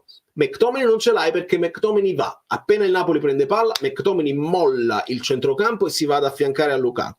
Quindi questo dà una difficoltà ulteriore a Olivera e a Neres o a Kvara, quando c'è Kvara, su quella fascia. Cioè in questo caso noi stiamo diventando molto più forti, cioè la zona forte del Napoli dove si costruisce è a destra e si va a chiudere poi l'azione sulla sinistra. Quindi aspettateveli qualche gol in più da parte di Kvara, da parte di McTominay, aspettateveli alla grande pro. Erano 1-0 diversi, a volte fortunosi, a volte ingiusti, vero? Se stiamo parlando ancora di quelle là della Juventus, spesso accompagnati da polemiche. Il Napoli solo con l'Empoli non meritava, ma ho visto con la caparbietà e polemiche. Sì, al di là delle polemiche, il Napoli con l'Empoli non meritava. Io voglio fare un bel recap, perché poi la memoria, lo sapete, ma scordate per esempio tutte le occasioni che sono capitate a Monza. Ricordo, perché l'abbiamo detto più volte, per esempio con il Cagliari il Napoli fa 4 gol ma Meret è protagonista, allora tu dici quella partita tu la archivi come il Napoli ha meritata, dominato Cagliari eccetera eccetera, no. Quindi nel finale, quando ci sarà la sosta dopo il Milan, voglio fare un bel recap di tutte le partite del Napoli di questo primo miniciclo, dove ci ricordiamo a noi stessi, più io ricordo a me stesso. Qua abbiamo lasciato l'iniziativa al Monza in queste fasi, però l'abbiamo svangata. Qua il Como ci ha dominato dopo essere andati in vantaggio, con il Lecce invece bene, così, e fare un recap generale per avere il quadro più chiaro, senza l'ansia del risultato o la felicità della vittoria, il quadro più chiaro di come si è comportato il Napoli all'inizio, perché abbiamo messo da parte il Verona e il Napoli non sa perdere più. come sono arrivate queste vittorie, e mi fa piacere fare un recap generale. E perdiamo non va bene, vinciamo 1-0 non va bene, quando va bene fa il gioco stellare per prendere le siringhe, se vi piace così, vabbè, sei in fase polemica, non ti è bastata la mia spiegazione. Non dobbiamo essere troppo esigenti ora, va bene così, solidità difensiva e risultato. Edoardo, l'albero di Triogio lo avete capito? No, ne abbiamo parlato estensivamente nella prima ora di live con interventi di ex arbitri. Abbiamo ascoltato Marelli, che per una volta mi è sembrato bello chiaro, poi non è che parla Marelli per forza male, stavolta mi ha convinto la sua spiegazione. Aggiungo che mi piacerebbe sentire quello che si sono detti al VAR per avere un ulteriore quadro di chiarezza. Il Como ci distrusse col bel giochismo, tra l'altro. Vedi, aspetta, che qua è una sorpresa. Siamo in viaggio, dottore. Sì, non guido io perché non lo farei. Come andiamo? Allora, intanto buonasera amiche belline, buonasera amici bellini, buonasera Valerio. Bene, come andiamo? Bene, non voglio sapere i fatti tuoi, ma hai avuto modo di vedere la partita? Stavolta sì. Sì, in diretta, stavolta sì. Okay. Che impressione? Posso dire che l'avevo inquadrata prima di vederla, che vi avevo detto, non cadiamo in queste cose, il 6-0 sarà una partita difficile, ostica, che non significa partire battuto. Evitiamo di dire che io non dovrei essere con voi, perché sono con voi solo quando il Napoli perde. Sì. Quindi lasciamo perdere queste, siamo sempre in quel multiverso di cui faccio parte, e quindi è stato così, l'abbiamo vista tu, io, eccetera.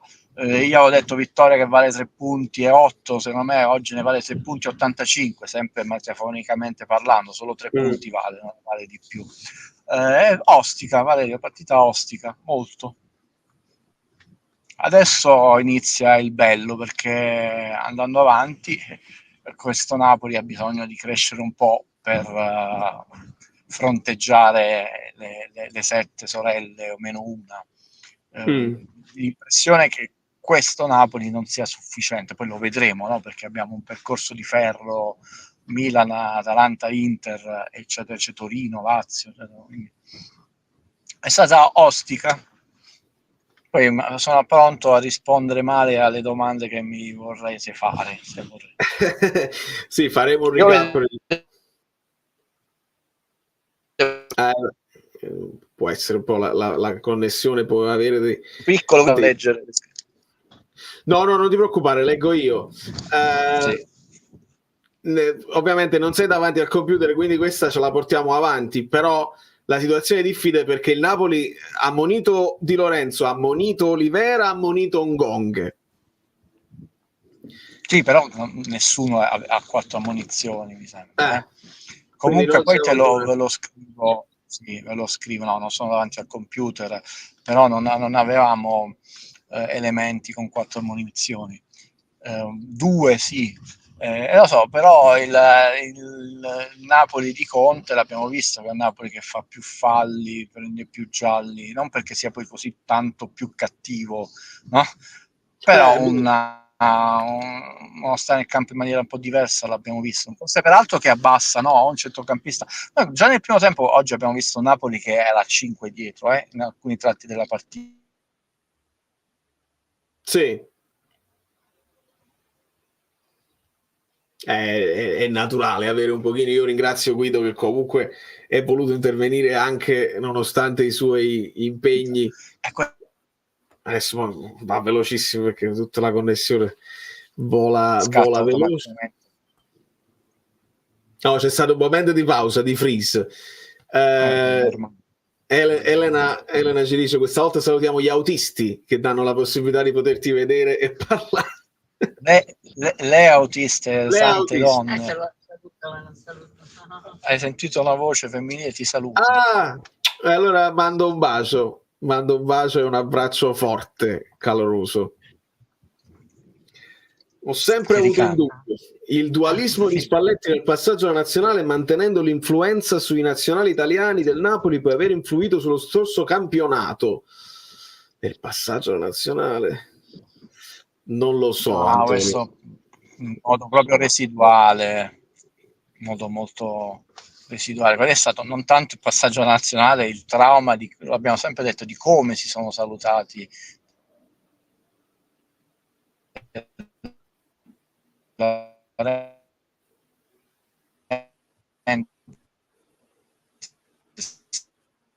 Vediamo se riusciamo, perché ragazzi è tosta, noi stiamo parlando di connessioni telefoniche.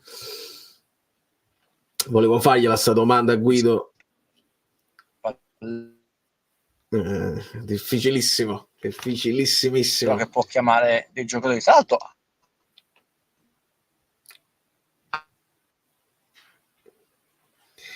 sì, io voglio fargli rispondere a questa domanda. Quindi me la segno un attimo. Continuate a chiamare. Immagino lui sta ancora rispondendo a una cosa di 5 minuti fa. Facciamo così, rimuovo, aspetto un secondo e lo rifaccio rientrare e rispondo a Checco. Forse interessa solo a me, ma la terza maglia non interessa solo a te, interessa anche a me. E non posso parlare, però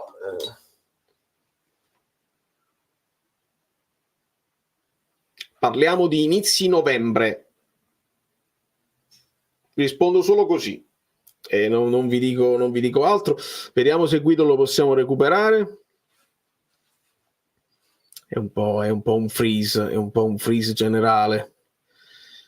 Vabbè, speriamo che possa rientrare, perché mi faceva piacere fargli rispondere alla domanda sulla Juve, che lui aveva detto è più avanti di noi, e vediamo se riesce anche a spiegarcela bene sul perché voi non dovete dare per scontato che Guido vi dice sempre tutto quello che c'ha in mente. Ci sono alcune cose che lui le dice solo a me, però fa parte anche quello di un percorso graduale che può portare a un racconto del calcio diverso. Secondo me, se Guido vi dicesse tutto quello che pensa e che sa tutto in una botta, potreste avere un rigetto, potrebbe succedere quelle cose tipo Paolo Del Genio contro Ugolini e Bucciantini, così. Invece piano piano, proprio nel racconto così, ci arriviamo anche lì con un percorso che lento, graduale, può arrivare alle cose. Nel frattempo, se Guido non riesce a rientrare, io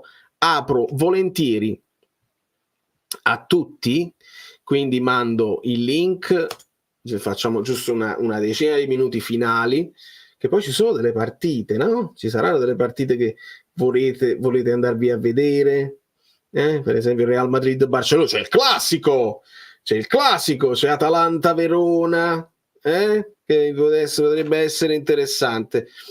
E vediamo un pochino. Questo è il link. Sì, Checco attenzione, una mezza cosa, poi attenzione, perché c'è una cosa che io so che non posso dire, e poi però sappiate che bisogna rispettare anche le fonti e quelle, però non possiamo nemmeno rovinare il lavoro, perché c'è un lavoro dietro, ci sono dei programmi e delle cose che si devono rispettare, e quindi così. Vediamo se recuperiamo Guido, che potrebbe, eccolo. Guido, io mi rendo conto che la connessione è ballerina. Sì, intanto vi saluto col cuore, perché immagino che poi, se va male, mi ha appena scritto Tore, giustamente, se si sente una parola su 3 non è all'altezza ormai delle nostre analisi, quindi non facciamo onore e non rispettiamo le persone che ci ascoltano. Non so se adesso si sta sentendo. Sapete che secondo la classifica Guido oggi molto bene, perché manca una partita e abbiamo intanto raggiunto quota 12, che non significa che non possiamo fare meglio, però intanto 10-12 renderebbe poi la partita col Milan meno pesante. Io ne voglio fare punti la prossima partita. Io mi porto avanti su quel gruppo di 5 partite tremende dove metti il caso che tu ne fai uno a Milano, io non faccio quelle cose lì, perché poi hai perso col Verona e che non sta in cielo con questo Verona che non è nell'Empoli di inizio campionato, ha giocato anche un bel calcio, quindi non si fa così. Però avere un +3 se non più qualche cosa significa che tu puoi ammortizzare un eventuale 7 punti nel terzo gruppo di 5 partite, perché uno deve vedere in prospettiva la stagione, mai nella singola partita. La singola partita servono 3 punti, la gente non valuta mai il percorso lungo e a quest'ansia la prestazione, quindi oggi è una partita che vale veramente tanto. Chiaramente il Napoli continua a essere molto diverso da quello che la gente sogna, o alcune persone sognano, che vince per 1-0, anche soffrendo un po' all'ultimo. È importante che cominci a muoversi anche la rosa. Io l'abbiamo auspicato, no? Perché ha bisogno la rosa di muoversi, di avere giocatori che, anche se in questo momento non garantiscono la stessa qualità di prestazione di altri, però se non giocano mai, se non fanno 30, 40, 50, 60 minuti, no? Non dico 60 sempre, almeno 30 minuti, non la garantiranno mai. Finisce per essere un circolo vizioso. Quindi io ho anche prestazioni opache, perché Gong è stato lacunoso nella fase difensiva, lo sappiamo, però se non gioca mai non possiamo sperare che quell'unica partita poi lo si mette sotto esame, no? Gioca incoppitato, ha fallito, no? Bocciato, no? Quelle cose sensazionaliste, non funziona così, serve un percorso.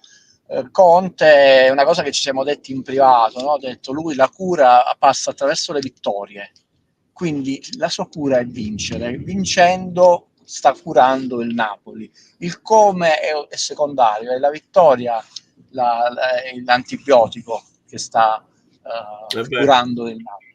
Questa è una filosofia non l'unica, non è né giusta né sbagliata, è la sua, però la sta portando avanti bene, perché alla fine possiamo dire che lui non ha sbagliato nessuna partita. La sconfitta di Verona non è ascrivibile a Conte, era una situazione societaria, di squadra, giocatori che non sapevano se dovevano andare via, dovevano rimanere, rosa ridotta all'osso, manco i Primavera in panchina, cioè, quindi preparazione, giocatori che sono arrivati 2 settimane dopo, cioè tutto molto delicato. Non puoi dire che ha sbagliato formazione, ha sottovalutato, no, era in Napoli molto in cura, ancora sul lettino degli ammalati, lui sbottò, però non ha sbagliato quella partita, è tutto il contesto che ha sbagliato quella partita. Per il resto sta facendo il suo percorso, adesso inizia il bello, e dove bisogna alzare la qualità parecchio, perché poi hai bisogno di avere qualche occasione in più e hai bisogno di concedere qualche occasione in meno. L'altra volta, poi lascio spazio se c'è possibilità, se non cade il campo, mi si chiedeva, noi abbiamo fatto dei tiri murati, vedete oggi ne sono stati 3-4 murate, non sai come va quel tiro perché tu lo blocchi alla fonte, quindi non diventa pericoloso sul nascere, ed è un'arma in più che è diversa rispetto, a volte era il pressing alto di Jorginho ai vecchi tempi con Sarri e poi di Lobo. Adesso, anche quando è venuto meno il pressing alto perché è meno asfissiante, c'è comunque questa idea di una difesa arcigna che difende la porta già sui 16 metri. E non è sbagliato, secondo me, perché meno di intanto arriva il portiere, meno parate deve fare poi. È chiaro, Meret oggi ne ha fatta una importante, era centrale, però i riflessi sono stati buoni su quel calcio d'angolo, su quella brutta ripartenza che abbiamo preso, di gattussiana memoria. Se fosse successo a Gattuso l'avrebbero crocifisso in sala mensa. Se mosso male, Valerio ve lo farà vedere nell'analisi tattica, perché è un'azione importante, dove comunque è solo in mezzo a 4 centrocampisti che si sono mossi male. Poi è andato a chiudere Oliviera, ci ha messo il piedone e ha concesso l'angolo. Ricordo bene o male l'azione? Ricordi bene Kristovic che si libera di tutto e poi cade perché no, io ti sento benissimo. Se tu mi senti, c'è questa domanda di Fernando che ti volevo dire. Volevo sapere se Guido è ancora convinto che la Juve è più avanti del Napoli, molto, come disse lui. Sì. Poi la gente a volte non coglie la mia sottile ironia, è troppo permalosa. Tra l'altro, a parte gli scherzi, ma sta sentendo le varie schermaglie, ma Conte le ha anticipate sul nascere, no? Sei favorito tu, favorito no. Come no? Poi lasciate di fare. Voi non avete capito che il calcio, lo sport è psicologia, anche oltre che talento, stato di forma, e c'è potere politico, eccetera. Però la psicologia nello sport è fondamentale. Mourinho e prima ancora di lui Sir Alex Ferguson hanno costruito la carriera sulla psicologia, minando le convinzioni dell'avversario prima ancora di scendere in campo. Ce lo dice la storia dello sport, non Guido. Quindi alla grande, quindi salite sul carro di Guido, che in realtà sta guidando Conte, perché Conte proprio che sta portando questa cosa di sono più avanti loro, volete la bicicletta, pedalate. Ma la gente non aveva capito, cioè troppo permalosa, deve essere più rilassata e soprattutto, cioè ormai il calcio ha più di 100 anni nel groppone, diciamo quello moderno un po' meno, però quello industrializzato dal 91 in poi, cioè non possiamo fare i paragoni per insiemi disomogenei, però il calcio industrializzato e adesso è diventato finanziario, nasce dopo Italia 90, quindi possiamo considerare che già abbiamo 30 anni, perché il resto è veramente imparagonabile, però 30 anni di storia ci insegnano qualcosa, non sono manco 2 anni, non sono 100, ma sono più di una generazione, non possono essere buttati all'ortico. Poi lasciate fare, non avete capito il percorso che dobbiamo fare, come si dice, tra i due litiganti il terzo gode, e invece uno non deve essere in mezzo perché perde un sacco di energie, le energie psicofisiche anche nelle conferenze che si perdono. Allora lasciate fare. Conte l'ha capito, ha detto una frase che Valerio ha riportato nel video, molto importante, perché poi tra l'altro lui è orgogliosissimo. Io so come si vince, c'è gente che non sa come, quindi lui sa come si fa. Non è quest'anno, l'ha detto il prossimo, però chi vince sa come si vince, non è che l'ha dimenticato, poi può non vincere più, però intanto sa come si vince e non l'ha dimenticato, e quindi sa tutte le pedine che vanno messe sullo scacchiere per vincere, non solo una. Interessante che Conte ha ritenuto di calmare i giocatori perché li ha visti innervosirsi per un risultato che non si sbloccava. Anche questa è gestione. Questa è un'osservazione che stavo per fare, mi avete anticipato. È molto importante non entrare, l'abbiamo fatto anche in passato a volte con Sarri, non dobbiamo poi dimenticare delle belle cose che il Napoli ha vissuto e poi Spalletti, però è molto importante non cadere nella frenesia, perché comunque io te l'avevo detto, non sarà una partita con tanti gol, cioè, ha perso 6-0 male in casa, il Lecce, odore di esonero, cioè, quindi sono quelle partite che tu veramente te la svanghi 1-0 o 2-0 nei minuti di recupero, e tra l'altro se Raspadori la passa un po' meglio lo mette solo in porta Kvara, passaggio un po' lungo, però ci sta. E la cosa importante, il gol annullato non sul fuorigioco ma sull'iniziale fuorigioco sulla sponda di testa, credo. Là ci hanno fatto vedere il replay dopo 3 anni e ci fanno vedere che sta dietro al portiere. Sì. Sta dietro al portiere, sì. Però tra l'altro, per chiudere una parentesi,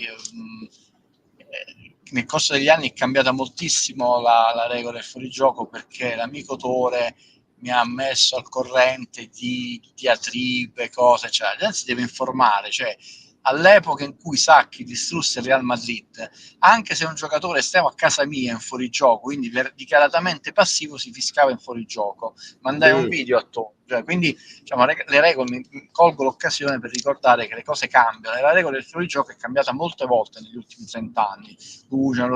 Adesso tra l'altro, oltre che essere cambiata, c'è il fuorigioco semi-automatico, tecnologico eccetera, il gol andava annullato, noi siamo sportivi, lo sappiamo, mezz'ora dopo tra l'altro è festeggiato tutto lo stadio, la panchina, i nonni, i nipoti eccetera, funziona così, sono di quelle cose però c'è stata la testa per continuare, e tra l'altro la dea del calcio, o Conte o la squadra o la concentrazione della squadra ha voluto che poi proprio lui ha rifatto il gol su un'azione non simile, però di quest'idea continuativa a percussione, cioè di caparbietà.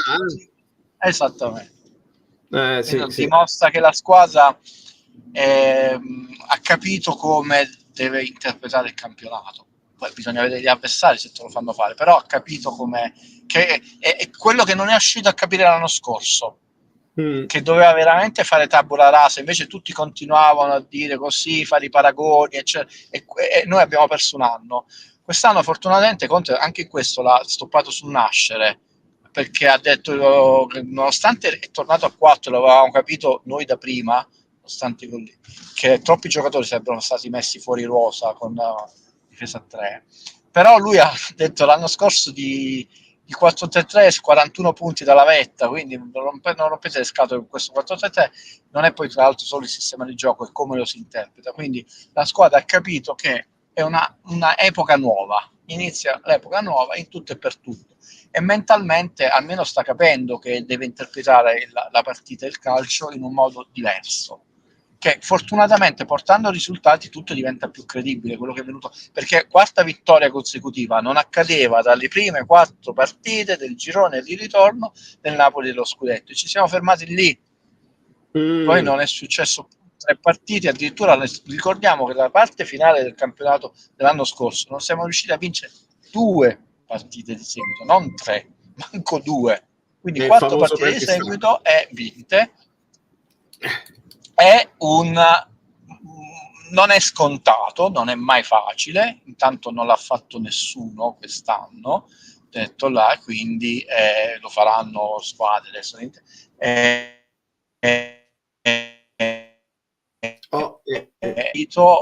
ottenendo risultati diventa più facile farlo, perché ci credi tu per primo. Conte ci crede perché lo sa, lui l'ha fatto in passato, gli sa vincere partite 1-0 eccetera, gli sa spremere i giocatori, però ci devono credere. L'anno scorso i giocatori non ci hanno creduto che dovevano cambiare, non hanno creduto a Garzia, si sono fatti condizionali da tutto l'istituto Luce, ed è stato un profondo rosso, no, il film di Dario Argento, purtroppo, almeno quello è un grande classico. Guido, io ti voglio ringraziare. L'ultimissima domanda veloce, perché mi chiedevano a gennaio cosa faresti, è una domanda che ritornerà. Qualcuno dice, Eddie mi dice, ci vuole un attaccante a gennaio perché Lukaku non convince al 100%, che dici? Il problema è che l'investimento più grosso fatto dal Napoli negli ultimi, tolto chiaramente Raspadori, pensa che è costato 3 Kvaratskhelia, per dire, no? Vedremo. Ti ho detto, noi abbiamo il punto interrogativo Foroluscio, che oggi si parla sempre che Simone deve andare via, speriamo di no, perché ci serve come jolly. Vedremo, qualcosa succederà. Io spero di essere il più vicino possibile alla vetta, se non meglio, più vicino possibile alla classifica Guido, perché poi cosa si fa, la gente cosa si fa, a me interessa che tu non sei fuori dall'orbita, che hai superato quella famosa soglia 40 punti, che abbiamo già detto non è scontato, non è facile, cioè soprattutto dopo una stagione che per 2 volte non hai superato quota 30 punti, quindi sarebbe un balzo in avanti e presto.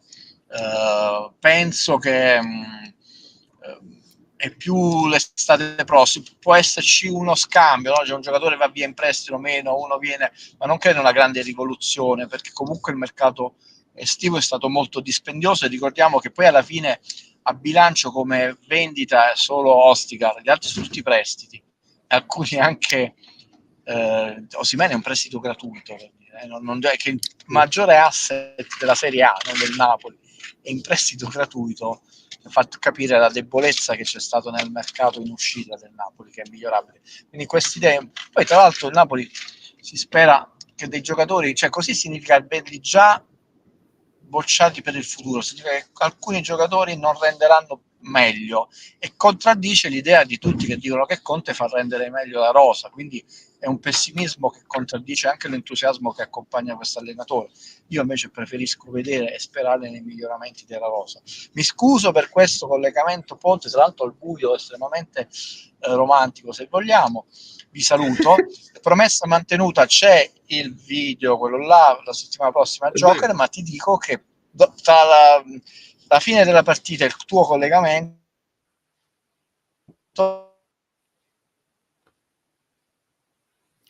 se l'avesse voluto fare apposta, è fantastico, e ti dico già alla fine della partita il collegamento, lo salutiamo perché si è bloccato tutto. Guido Gentile, piano sequenza, è tornato a postare video e vi invito ad andare a cliccare sui suoi video, a lasciare un like, pure se non ve lo vedete, è carino per quello che fa per noi, per la community, lasciare un like, gli aiutate a girare l'algoritmo, e poi se avete modo di ascoltare vi fate un approfondimento sul cinema che non è banale.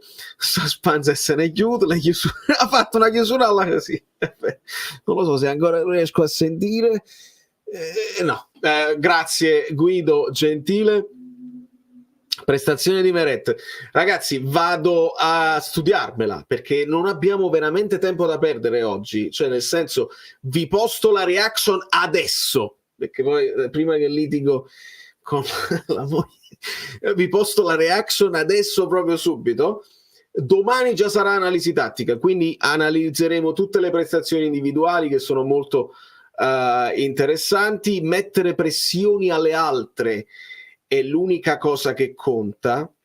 E qua la riflessione, invito veramente a tutti, perché sto vedendo che molti si sono collegati adesso, mi stanno facendo delle domande a cui abbiamo risposto a inizio live. Recuperatevi questa live e non la lasciate andare persa, perché abbiamo detto delle cose importanti per il futuro. Mettere pressione alle altre è l'unica cosa che conta. Mi porta quasi a una riflessione più generale su quello che racconto, perché poi io non tengo il tesserino del giornalismo, a me io non ho nessun obbligo, se non obbligo intellettuale nei vostri confronti, ma se io poi voglio portare avanti un discorso, per esempio su Leao, no? Leao è un giocatore che potrebbe dare di più, così. Se io mi decido di metterlo in difficoltà, come all'epoca con Sarri che passò alla Juve, io ti sto addosso Sarri perché non ti sopporto più, perché ci hai tradito, eccetera eccetera, io posso anche mettermi di traverso e dire, ma sai che ti dico Leao, perché lo fanno contro i nostri, allora giochiamo, non dico giocare sporco, ma sporchiamoci il vestito, e quindi delle cose che potrò scrivere su X, che potrò fare sempre mantenendo un'eleganza, una cosa, però se devo andare addosso a Leao e so che Leao legge e la prossima partita sarà più nervoso, è capace pure che lo posso fare. Non ho niente, non ho obblighi, non sono sotto contratto con nessuno, sono libero. È chiaro che Leao adesso farà la partita della vita contro di noi, ma dopo stai attento dopo, perché ti stiamo addosso, fai la partita della vita contro di noi e poi ti squagli così. Quindi il mettere pressione alle altre è l'unica cosa che conta, tenetelo presente come leitmotiv. L'avete Guido alla fine l'ha dovuto dire perché sennò non lo capisco. In generale dobbiamo avere nel limite delle cose sempre corrette. Seguite il percorso e non vi dimenticate, perché è da lì che poi capirete una serie di cose, uno le cose le sa o no. Molto bene, vedo un clima sereno, mi fa piacere. Allora, prego.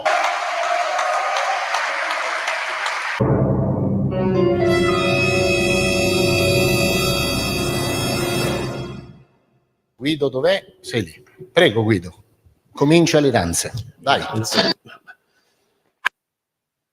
Allora, abbiamo finito, grazie e buona serata a tutti. Andiamo. No, vogliamo...